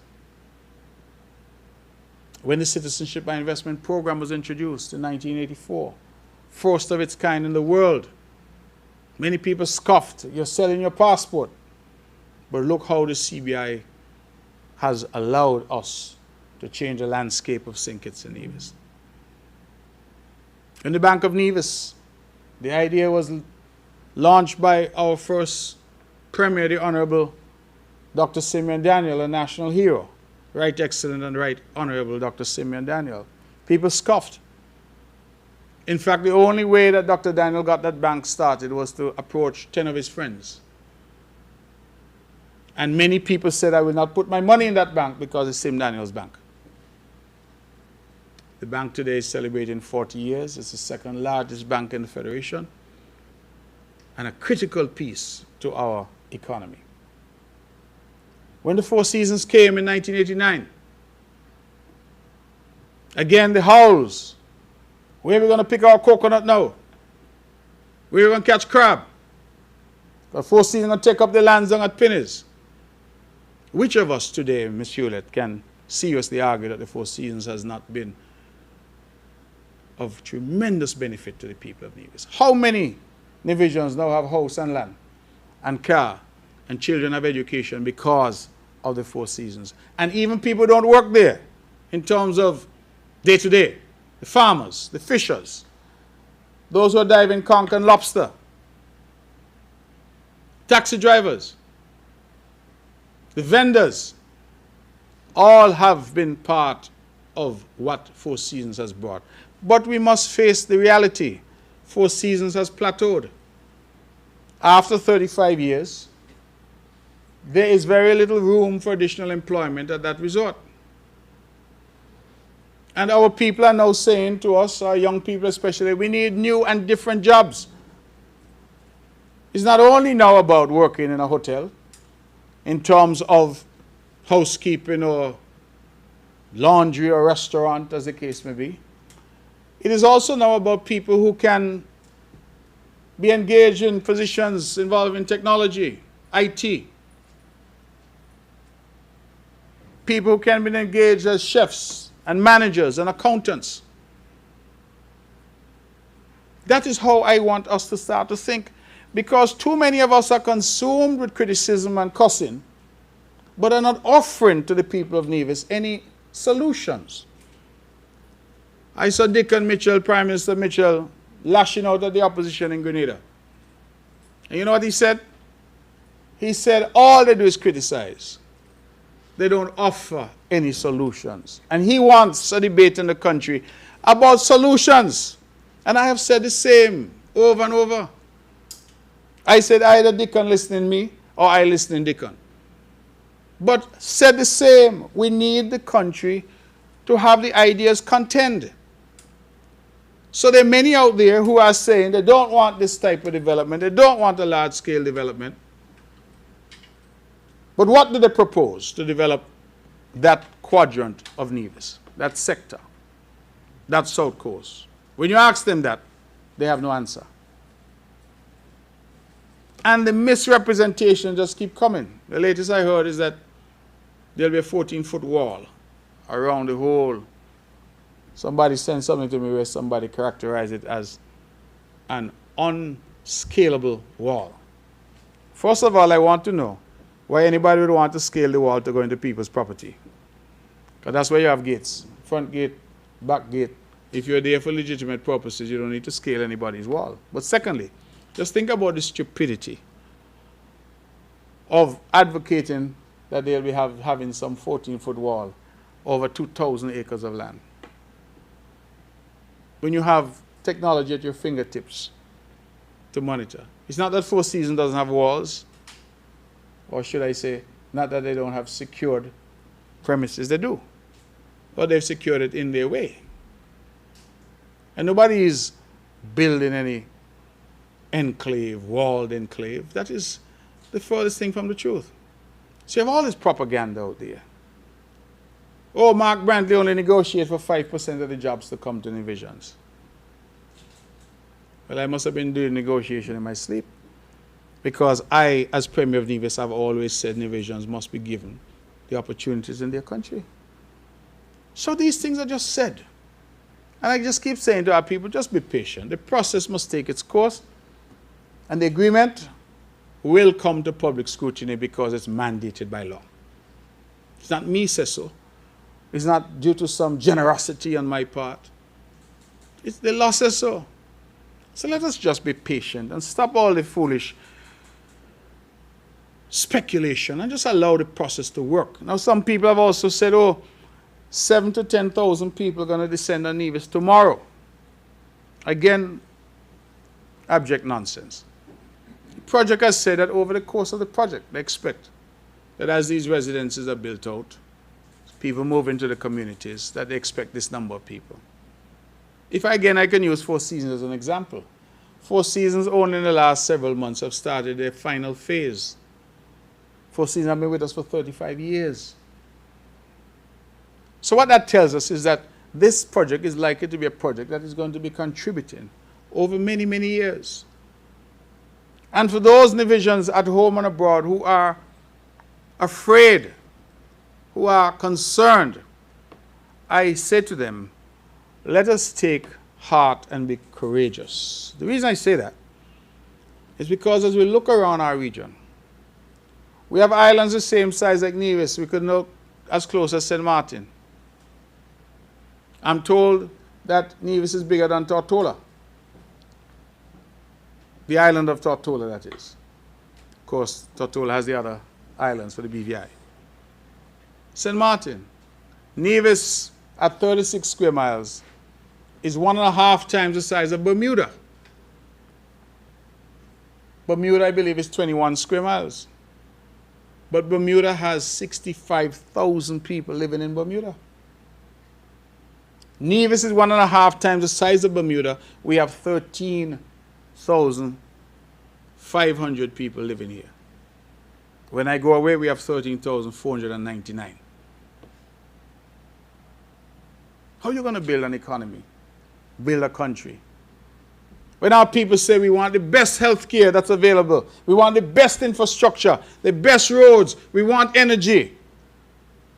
And yes, our people deserve the best of everything, but how are you going to pay for it? You see, nobody wants to have those conversations. Can you pay for it with a population of 13,500? Bear in mind that of that 13,500, we have to remove those who are sick, those who are infirm. Some may be differently able, so they can't participate in the normal economy. Remove the children who are in school. Remove the elderly. And you see that 13,500 really comes down to probably much less than 10,000 in terms of productive people. When I look at the Social Security numbers, even though jobs are growing, we're still only seeing 6,500 or thereabouts people employed. So that tells us, ladies and gentlemen, that there is a long way to go for us to get to where we need to go. If you're selling gas at the gas station, if you're selling mango, if you're selling lobster, if you're selling your skills as a carpenter, a plumber, if you have a bar or a restaurant, you need people. It is people who drive development, people who drive consumption. And so if over time we can grow our population, I have no problem with that whatsoever. I'm hopeful that our local people rise to the challenge. I'm hopeful that those in the diaspora will heed our clarion call to come home, to invest. I'm hopeful that our Caribbean brothers and sisters will keep coming as they're doing. And yes, I'm hopeful that those who will decide to buy and live in destiny, that they too will come. Just as those who buy and live inside Four Seasons are welcome to come. Just as those who have bought and live in Marriott in St. Kitts and Christophe Harbour in St. Kitts and Kittitian Hill in St. Kitts are welcome to come. We're building a country here. That's what we're trying to do. This is not Dolly House. We're building a country. And to build a country, you need people. And so I say that because that is the position and that is the message, Ms. Hewlett, that I am sending to the federal government. When we look at what is going on in the country now, where many are arguing that the economy is not where it ought to be, we're talking about Destiny bringing in, over the course of time, some $1.2 billion in investment, the largest single investment in the history of this country. Why would we be so reluctant to engage? I think we need to start to think outside the box and start to recognize. Somebody said to me, oh, why y'all just can't bring back another Four Seasons? Because that model is changing. The world is now looking for other things. And we must remember that we're competing with the rest of the world. There's no easier path because we're small. So when you have that opportunity, when you look at St. Kitts and Nevis right now, I'm totally with Carlton project proposed in St. Kitts. I don't know what has happened there. That doesn't appear to be moving forward. What then? CBI is struggling badly. And even the experts are saying that it will never get back to the heyday because of pressures from external forces. So if CBI is struggling, tourism showed us during COVID how fickle it is. Because if a pandemic breaks out tomorrow, the flights stop. 9/11, nothing to do with us. But when it happened, the airspace shut down. Donald Trump decided, President Donald Trump, to go into Venezuela to take out the president of Venezuela, Nicolas Maduro. What happened? The airspace to the entire Caribbean was shut down. No flights from Miami or New York. We have to start to think differently about development and what we can do here for ourselves. And if we can find partners who are reliable partners to help us do that, then again I don't see what the issue is. Because when we look at the landscape now, we look at the next 5 years, and we say, what are the touch points in terms of economic development? Destiny looms large. It's available, it's here, they're anxious to go. It is a wonder they have not yet pulled out. I believe me, I've done everything in my power to tell them to be patient. Everything. All the vitriol, the attacks and accusations against these people. And I have said, listen, stay the course. Because people who are reasonable, people of goodwill, understand development and understand what the country needs. And I put it as starkly as this. If Destiny tomorrow were not to happen, what is the alternative in terms of getting that part of Nevis developed? I posed a question to someone, and the person said to me, well, the government must spend the money to put in the road and the water and the electricity.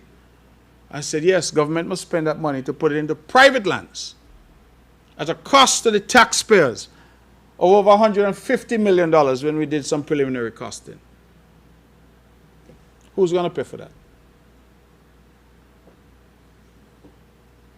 Yesterday I saw something being circulated, and it purports to be on behalf of the landowners in the south coast of Nevis. And the landowners are saying to those who are opposed to the Destiny development, our lands are for sale. Could you come and buy the lands from us? I think that's a fair thing to ask. Because you can't take a man out of bread and can't give him biscuit. So they're saying for those who are opposed, please, come and buy the land. You don't want me to sell it to Tom? Well, you name Harry, you come and buy it from me.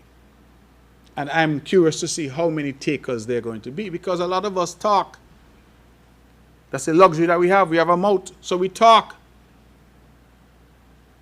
And in St. Kitts and Nevis now, there are too many people who talk and benefit from the privilege of having the ability of holding opinions without consequence. So they talk. My opinion is this and my opinion is that. But at the end of the day, how does this help us develop? And there's nothing that we have on that. And so it is my hope that this project will be favorably considered today, and that we will be able to move on after this intolerable delay that we've had in relation to this Destiny project. Icelandic drilling, I have not had a recent update from them in terms of mobilization, other than what I said at the last time I reported, that they'd indicated August. I do know that we've had a few, what I would call administrative issues. We had some issues to work out in relation to lands in the area which have to be purchased. And we have issues now just dealing with the drawdown. There's some sequencing that has to be done. So I believe that I'm advised that a team from Nevlec is headed to Iceland to look at the drill rig. And then thereafter, that's apparently part of the agreement, that we have to go and inspect. And thereafter, we expect the drill rig to arrive. And so I saw a letter just this morning, which is to go after the CDB, to update them and to ask of them that the structure for the drawdowns, that be put in place. So I expect that the mobilization should be shortly, because we're doing what we need to do. Nevlec, we introduced the service charge, the fuel service charge without advance notice. I want to apologize publicly for that, Ms. Hewlett. It is not the way that I try to do business, and I can only apologize. I was told once, when you're wrong, you just say you're sorry and hope that people forgive you. We should have put out something in advance. There was, I think, a communication error on our part, or miscommunication, that is between the NIA and Nevlec. And as a consequence, the fuel surcharge was applied without first advising the public. I apologize sincerely for that, and we have since tried to make amends by putting out the necessary information as to why and how it will impact. Now, some may argue that whatever point the notice came, it will still cause hardship for people, because in some cases people have said their bill has doubled. I say to our people that all I can do is to remind us all that the government has really been trying its best. And from 2022, the end of COVID, until 2026 June, no household in Nevis paid a fuel surcharge. None. For those 4 years, I'm told it cost the government $28.9 million to subsidize every household on this island in terms of the fuel surcharge. And then for businesses, we capped the fuel surcharge at 65 cents. So anything over that, the government paid for. And so we are asking now, we're basically saying to the public, the government simply cannot continue. The difficulties caused by the war in Iran and the closure of the Strait of Hormuz were so severe. And remember, this increase did not go into effect at once, meaning that even though the war started and prices started to escalate, we still held the line for as long as we could. Some argue now that prices are trending downwards, and we welcome that. We hope the Strait of Hormuz reopens, and so we welcome that. And I will make that commitment that as prices stabilize, so too your bill will reflect that stabilization. So if you realize the notices that we sent out, we said this was a temporary measure, because the idea is that the hikes that we have seen was simply made the generation of electricity uneconomic and unsustainable for the island of Nevis. And so we are saying that as things stabilize, we will pass on those savings to the consumer. And that is what we will try to do, consistent with our efforts throughout of trying to shield our people from these impacts. I should also add that our programs where we provide free electricity to seniors and the like, that those continue. So those aren't impacted. But on the fuel surcharge, we simply couldn't hold the line any longer. And we apologize for the lack of notice or adequate notice. But I'm hopeful that people will forgive us for that. That was a communication glitch. And going forward, we commit to doing the very best we can to keep our people informed, but also to pass savings on to them when those savings come. I would just urge our people to recognize that because the price of oil is falling, doesn't mean that we get that saving right away. Because we would have bought oil, you know, you buy diesel out some weeks before you actually consume it. So there's a possibility that some of the oil we're now consuming was at the highest level in terms of pricing. And as that pricing comes down, we hope in the next few weeks, the next cycle, we will see that cheaper fuel now allowing us to generate electricity at a cheaper rate. The ultimate answer, of course, Ms. Hewlett, is for us to move with pace to develop the renewable energy. That would be the ultimate answer. Any other questions for me?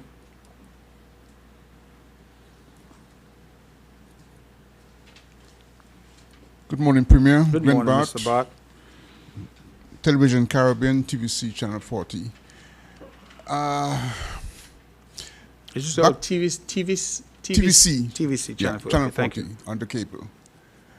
Now, we've been talking about destiny this morning. Yes. And I'm glad that it came up because on St. Kitts there seems to be a growing bit of confusion over the process and procedure.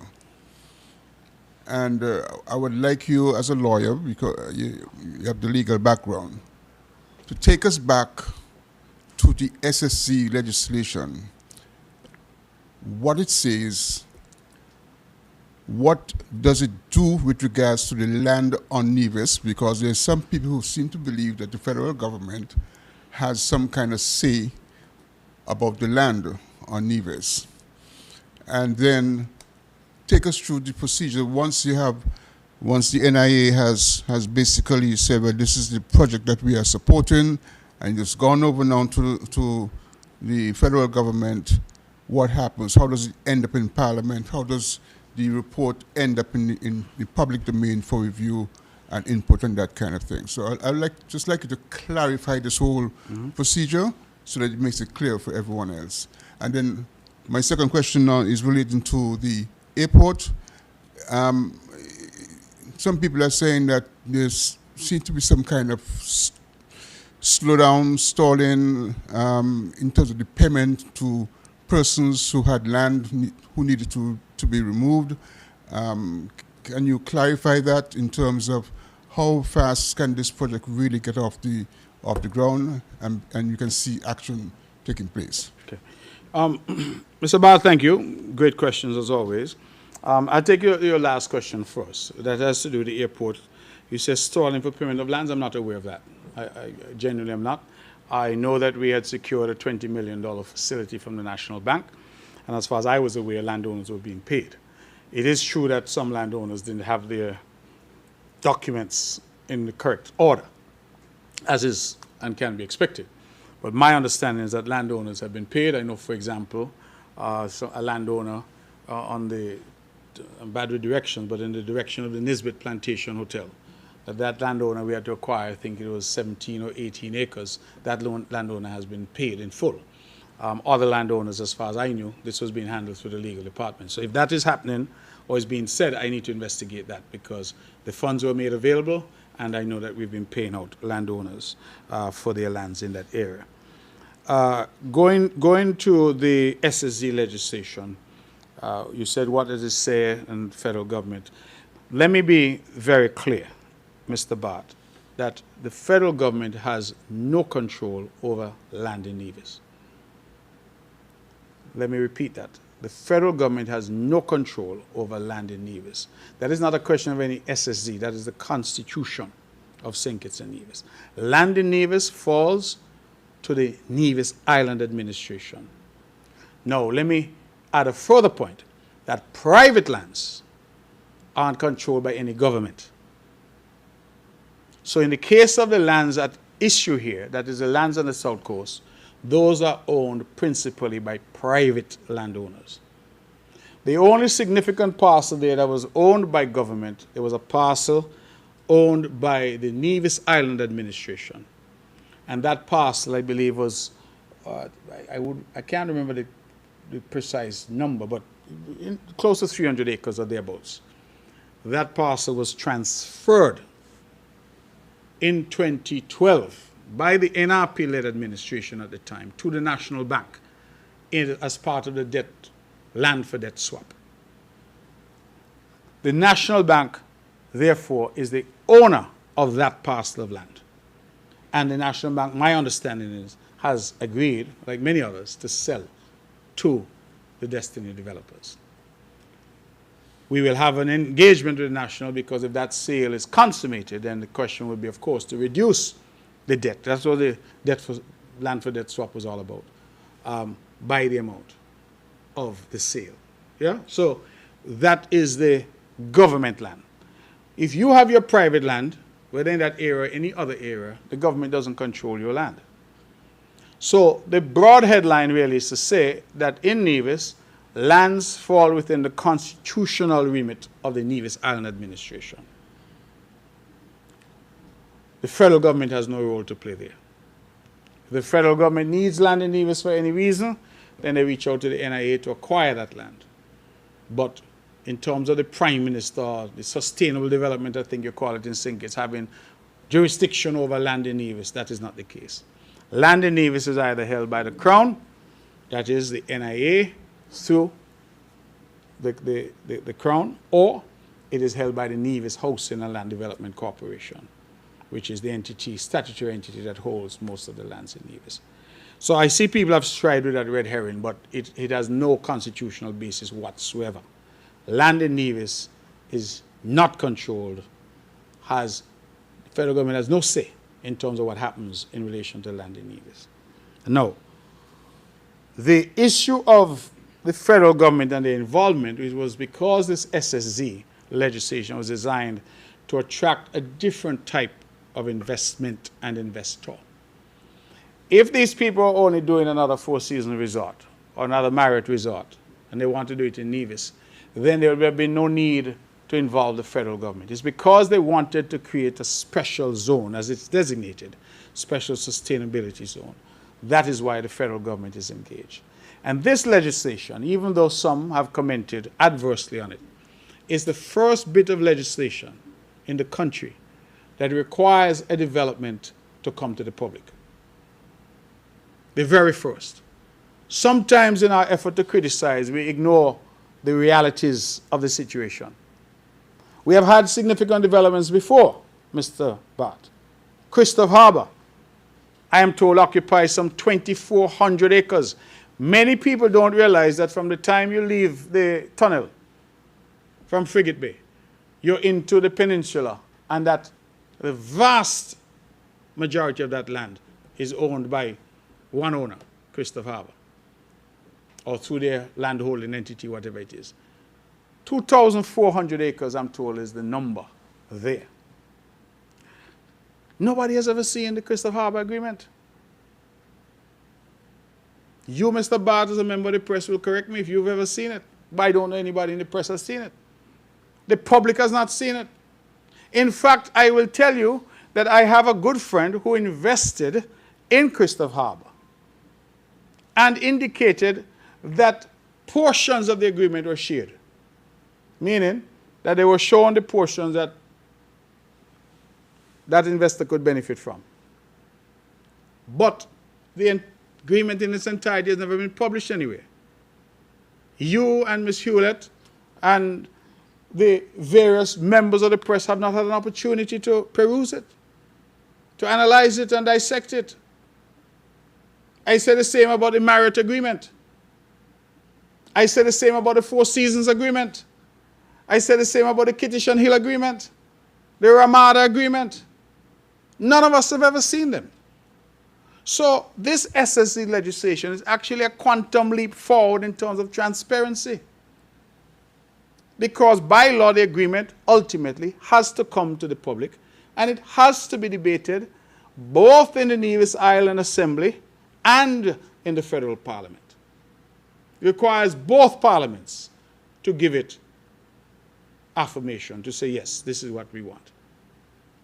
And so you ask about process. The normal process is we're still at a stage where there's no agreement, because the NIA has signaled that we are comfortable, but the federal government has been sitting on this and dealing with this for the last 7 months.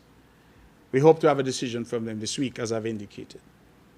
Now, once we have an agreement, that agreement then has to find its way to be incorporated into a bill here in the NIA and in Sinkits for the National Parliament.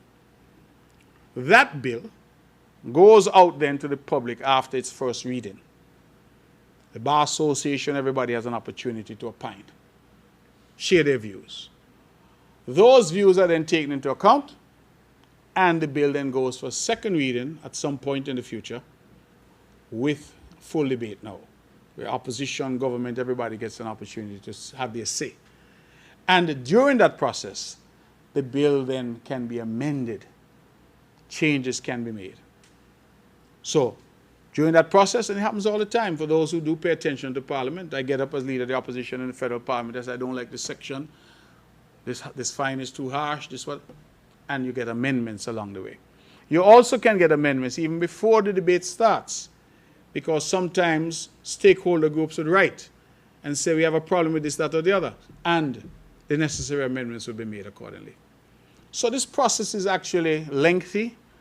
It's frustrating in terms of the time that it has taken, but it is actually a process that is designed for maximum public consultation and involvement and maximum public scrutiny about a project like this.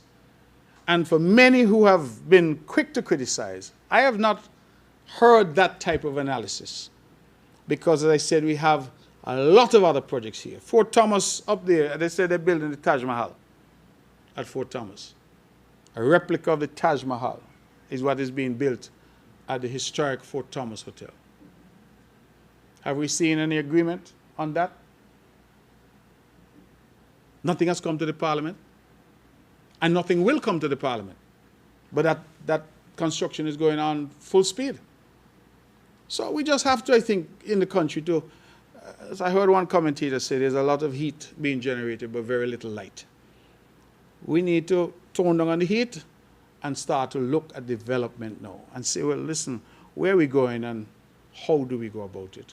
But I think the SSC legislation is a quantum leap forward in terms of transparency and openness on projects, because Everybody's saying, oh, well, what was agreed, what was agreed? I am saying allow the process to work, because eventually you, Mr. Bart, will have a copy of the agreement if you so desire. Members of the press can tear it apart and scrutinize every paragraph if they so desire.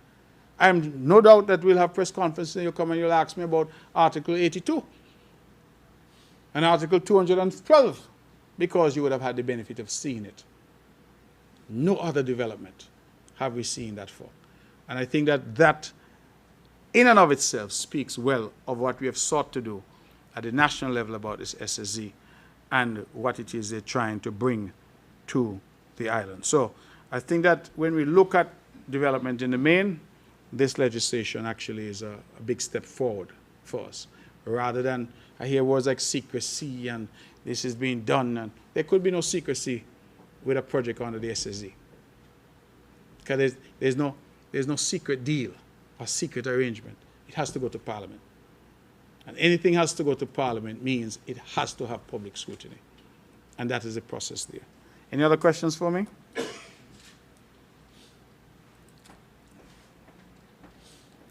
It's now afternoon now, so good afternoon, everyone. Good afternoon. Jarvis Bond, Van Radio. Mr. Premier, just a few questions about the surcharge. What would you say to persons who perhaps are expecting a time frame as to when the surcharge can be adjusted? On another note, sir, just to be a little political, recently, sir, you, of course, being the leader of the CCM party, and representatives of your party conducted some walkthroughs throughout the parishes of Nevis. What would you say to critics who are saying, well, the CCM is conducting walkthroughs because an election is brewing, or perhaps something is coming soon? So basically, what would you say to critics in that respect? And finally, sir, of course, you made mention about young people and commending the young person that did the video involving you and whatnot. I'm not sure if this is in the plans, but what would you say to perhaps a unit being set up, perhaps by the government, but not only by the government, perhaps dedicated to something like content creation? And in addition to that, in terms of making money, because you indicated that the young people are not gravitating to, archaic jobs like laundry and so on. Have you ever considered like encouraging them to do something like online trading, or whereby ways they can make money off of their phones?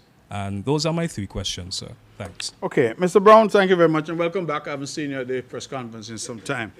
They normally send the ladies, not you, so I'm happy that you're here. And we thank Van Radio for its continued engagement with us. You asked for timeline on adjusting the fuel surcharge. That's really difficult for me to say, because the factors that are impacting the cost of fuel are entirely outside the control of the Nevis Island administration or the control of anybody in the region. So we can only continue to monitor the situation, hope that things stabilize in Iran and the Strait of Hormuz is reopened. Hope that a lot of this war that we're seeing around the world, that will just stabilize. We're not the ones causing it. We're not going to war with anybody. But when the United States sneezes, we catch a cold, and that is really what's happening here. And so I can't give a timeline, but what I can do is give the commitment that once we see those prices stabilize, we will adjust accordingly. You said the CCM did some walkthroughs. Some are saying election is pending. I would respond and say an election is always pending, because under our system, an election can come at any time. What we are trying to do as a government, led by the CCM party at this point, is really to go to the community to interact with our people. We recognize, Mr. Brown, that sometimes people are not willing to come into your office to talk to you. And so we said, listen, we need to create some opportunities for people to have that one-on-one word if they want it, but for us to go to them. And I could tell you the reception has been very warm and very welcoming. Critics will criticize. That's what they do. I had a joke of my life, because the opposition, the main opposition party in Nevis, is also doing walkthroughs. But in response to our walkthroughs, one of them commented and said, we're begging vote. And I heard somebody say, what are they begging, mango? Because if they're doing walkthrough and we're doing walkthrough, well, how is it okay for them to interact, but it's not okay for us to interact? So I don't put any particular thing on that. My goal is to be focused on engaging with the people of Nevis. Are we rendering the services that they elected us to render? Are we doing the job that they elected us to do? And that is why we are going out to engage. And since you raised it, I should say that in the month of July, we're going to have another round of those walkthroughs, because we're going community by community, parish by parish. So what you saw is only the start. We have also, as part of that reporting, going to the diaspora, and we would have had a meeting in New York with the diaspora there. Very good meeting. We catered for 100. We end up with probably more than 150. And that would have been the Honorable Spencer Brand, and we had with us Mr. Delvin Clark, who heads our diaspora unit. And again, we were very warmly received, great exchanges, and I felt really happy that the people there are paying attention to what's going on here in Nevis. Destiny and those projects also elicited some discussions there, but I think that it went very, very well, and I want to thank all of those who were involved. I want to thank my sister Helen, who helped with the organization there, and I want to thank Dion Pemberton, who acted as the master of ceremonies for us. But we had a really, really good time in New York. So you'll be seeing more of that from us, because we're saying, listen, let's now do some outreach. Let's go into the community. Insofar as elections, of course, the federal election is in the control of the Honorable Prime Minister. That's his right. The last election we had was, I think, was in August of 2022. So it means that we're not due an election federally until next year, 2027, if you were to do the 5 years. If the Prime Minister opts to go early, that's his call. I have nothing to do with that. The election in the NIA was December of 2022. So it really means that we have until April or thereabouts of 2028, because it's 3 months after the first sitting of the Parliament. So I'm in no rush. I have things to do. I have work to do. People elected this government for 5 years. And I know my brother Gaston in Antigua went early, and my sister Mia went early in Barbados, but that's a matter for them. I have work to do. I want to deliver on Destiny. I want to deliver on geothermal. I want to deliver the airport. We have the hospital project that is still to be finished. I have some other projects that I'm working hard on. I want to deliver. So all of those who are clamoring for election, I tell them, take it easy. Take it easy. We are well within time, and the government is at work. And we're going out to meet our people, because that's what we do. When you serve people, you want to interact with them. Okay? So that is where I am on that. Young people, you asked about setting up a unit. We have not really thought of doing that. What we have thought of is providing training for young people to do more in terms of AI and to do more in terms of the digital economy. And perhaps that is something we should think about now, whether there could be a unit. I still don't like the idea of that unit being content creators, but certainly to train and teach people how to create content, and so that you then are equipped with the tools that you can go and earn additional income doing things of that nature. So that would be my response to you on those matters. Anything further for me? Okay, Hewlett, Department of Information again. Good afternoon. The NIA would have introduced a daycare assistance program a few years ago. Is that project still ongoing, and has it been providing the relief it was intended to provide to single households? Thanks. Ms. Hewlett, thank you very much. It's a project that we're very, very proud of. I think I have some information. Yes, we're very proud of that project, because that project, and you know, it's interesting how that dovetails into what Mr. Brown was just asking about. Because Mr. Brown said about us walking through. That project came from walking through. We were in Hamilton. A young mother came and spoke to us about the difficulties she was having with daycare, and that's where this project came from. Being in the community, listening to people, and then implementing to try and help people. So the short answer is that I'm told that we have 37 children are currently enrolled. We have 35 who have graduated from the program, because it's daycare, so as they move on.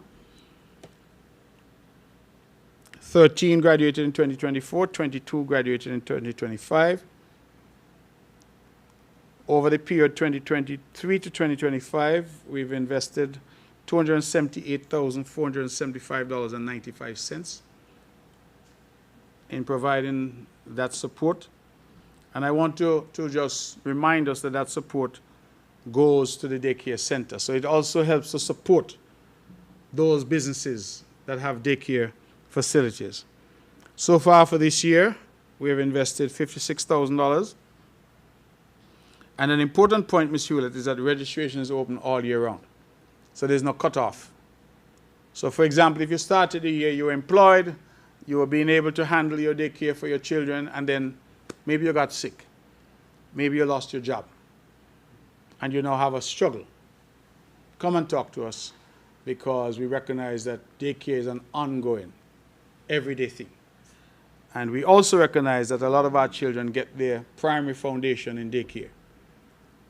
And so we need to be strong at the roots if we want them to grow up and be strong trees and become pillars in the society.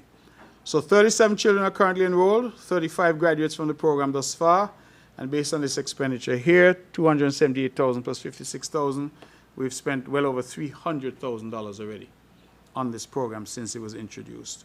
Registrations are open. We say to call 469-5521, extension 6750 if you need this assistance. Or you can go into the Gender Affairs Department at the GMC building in Government Road. So that is where we are on that. So that program is certainly still going. And the theme that we've used is supporting working families and strengthening futures. So again, something that came out of those very walkthroughs, a program that I believe has been assisting people in a meaningful way. And she told me I could call her name. So it was Africa Wilkes, who was the person who proposed this program to us. And I give Africa credit because she came, she availed herself of the opportunity, she told us what difficulties she was experiencing, and as a consequence of that, other families have been able to benefit. She didn't come and ask for something for Africa. She came and asked the government, could you put something in place to assist those parents that needed it? And thank God we were able to do so. So that program is definitely still on the way. Anything further for me? One final question from me, Elke Hewlett, Department of Information. The government had announced that they would pack up the government vehicles when the day is done, to put it colloquially. I saw a lot of grumbling about that. Has there been any backlash, and how has that been effective? And how has the government been, curbing costs in light of what's going on in terms of fuel and just in terms of the increased cost of living? Monsieur, that you raise a good question, and it is something that we have been battling with. There are some public servants who seem to feel that government vehicles belong to them. And I have been talking about it. We have put out a policy which said that in partial response to this hike in fuel costs, that we are asking for government vehicles to be parked at the end of the workday and certainly to be parked at weekends. Save and except those that are given an exemption because they're emergency vehicles. Water department, for example, they have to respond at all hours of the day and night. If you have a broken pipe at 2 o'clock in the morning, they have to respond. But what we've realized is that there's some government workers who seem to feel that their names are attached to these vehicles. And I just want the general public to appreciate what I'm saying here. The government, that is you, has to pay to buy those vehicles. We have to pay to insure them where they are insured. We have to pay for parts, wear and tear, mechanic, servicing, and of course we have to pay for fuel. We have had examples where people go to the government's fuel shop on Friday afternoon to fill up that vehicle. And you see them parked at church, you see them parked by Sunshines, you see them parked all across the length and breadth of this island at day, night, and in between. 4 in the morning, if you drive around. I don't, but I've been told. You see them park outside various homes where these people don't live. So, these vehicles are being abused. We have said time and time again that the vehicles are to be used for your work. I will go even further, Ms. Hewlett, and say that some of the people who are abusing these vehicles are also getting travel allowance. You remember the travel allowance, is intended for when you use your vehicle. That's where you get a travel allowance. So imagine you have a vehicle from the government 24 hours a day, 7 days a week, and you're still collecting a travel allowance. It is unconscionable. And so we have said to our people, listen, just be reasonable and responsible. When those vehicles go down the road and God forbid there's an accident, more expense to the taxpayers of the country. So you ask how the program is going. Some of the ministries have complied fully, and I thank them. Some of the others, we still have problems. And we are going to take increasingly draconian positions in relation to those ministries. If I have to ask them to send the key up to the Ministry of Premier's Ministry every afternoon, because it has to stop. It has to stop. Not even ministers of government. The only person on this island who has an official vehicle is the Premier of Nevis. Nobody else. So imagine ministers of government, permanent secretaries, assistant permanent secretaries, none of them have a vehicle at their disposal 24/7. But people below that are driving the government vehicles up and down as if it's their private property. It cannot be right. It cannot be right. Driving on the road some night after 9, I see a government vehicle. Thank the Lord, now they have G. So you know when it's a government vehicle. After 9 at night, headed country. So that's somebody going home. The other day I'm by a restaurant on a Sunday. I see another one parked up there at the restaurant. On a Sunday. What emergency, what government business was being conducted at that restaurant on a Sunday to warrant a government vehicle? The wear and tear, the tires, the gas, the everything that you and I are paying for. And I speak about it because we, as in ourselves, we need to be responsible. And it seems like for me, some only when they're embarrassed or they're made to pay some kind of price, that is the only time they'll take notice. There are some people who are flagrantly decided that they will continue to abuse the government vehicles. It has to stop, Ms. Hewlett. And I say so, and as I said, for those ministries that are not complying, we will take increasingly draconian action in relation to them, because this cannot continue. So I thank all the other ministries that have decided, listen, vehicles have to be parked up, and have really made the effort to ensure that that is the case. So, members of the public, when you all see G vehicles out there at night and weekends, report it. Take the picture and put it up on Facebook. Ask what the vehicle was doing down by Sunshine, right? Or down by Lime Cabanas, 10 o'clock at night. Because it is your money. It is taxpayers' money that is being wasted. And as I said, God forbid when those vehicles get into accidents, government again have to come to fix them. A day doesn't go by, I don't get requests from the various ministries. There is an insatiable appetite for vehicles. Ministries say we need. And in fairness to some, what they have are old, they need to be replaced.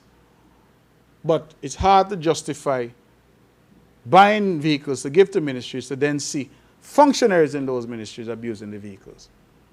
So it really has to stop, and I'm hopeful that those functionaries out there who are part of that abuse put down the government key on Friday afternoons, put down the government key on Monday, Tuesday, Wednesday, Thursday when you finish work, and certainly on the weekend.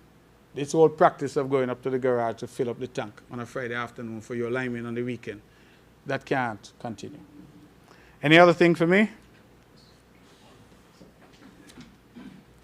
Sorry, Mr. Premier, just to reiterate a question. You did answer the part about content creation. I was just wondering, what is the NIA view on, like, the young people, like, dealing with online trading and, sitting in the comfort of their homes and making money legitimately? Let me make sure I put that. Thanks. No, but Mr. Brantley and I encourages it. I mean, but as I said, those are sort of personal pursuits. The people here, for example, you should know that a lot of the major companies, they outsource a lot of their coding. The people who are programming and things are doing it from the comfort of their homes. Even here in Nevis, I'm told that a couple of the call centers have people who are doing work from home. So, you know, listen, we're in a modern world now. And we have to encourage our people to engage. And that's why I'm talking about changing our thinking. Because before you come out of school and you're going to get a job at the bank as a teller, you're going to get a job at a little business in town, you're a clerk, you have some kind of title assigned to you. You come back from university, you get a middle management position, you're a supervisor. And there's room for that still. But this new world is going to be AI. In fact, was it yesterday I was looking at CNN and they're now arguing, in fact, they've asked the people behind ChatGPT, OpenAI I think they're called, they've asked them to hold, the US government has asked them to stop some development of AI, what they call an autonomous AI. They have AI, no, you have to prompt it, you have to tell it what you want. Autonomous AI, no, it looks like you don't even need a human involvement. So they've asked, and when I see, I think the chap is called Altman, if I'm sure, he gave some testimony at the US Congress. And he said, as the creator, one of the creators of this thing, that he's fearful that they don't do harm to the public. So the US government has actually stepped in and said, hey, y'all hold on a minute. Elon Musk and his platforms, SpaceX, again, the impact of AI is now valued, they said, over $2 trillion. They went public, making Mr. Musk the first trillionaire in the world. Right? This OpenAI, they say, is to go public, is already valued at over $1 trillion. So it tells you that that is where the world is going. And our young people need to get involved. Right? People like me, I don't know if I could learn those new skills. But the youngsters, they grew up with the technology. You show them a phone with a regular dial, they don't know what that is. They have no concept of that. Right? They're not plugging things into the wall. You know, they are carrying that computer with them on their palm. They're doing interesting things. So absolutely, I encourage them to get involved, whether it's online trading, whether it's design work, digital work, coming up as this young man is doing with some creative content, whatever it may be. But I emphasize what you emphasize. Make sure it's legal. All right? Ladies and gentlemen, it looks like that's it for me. Thank you all very much for being here. And I look forward to seeing you at the next monthly press conference. Thank you very, very much.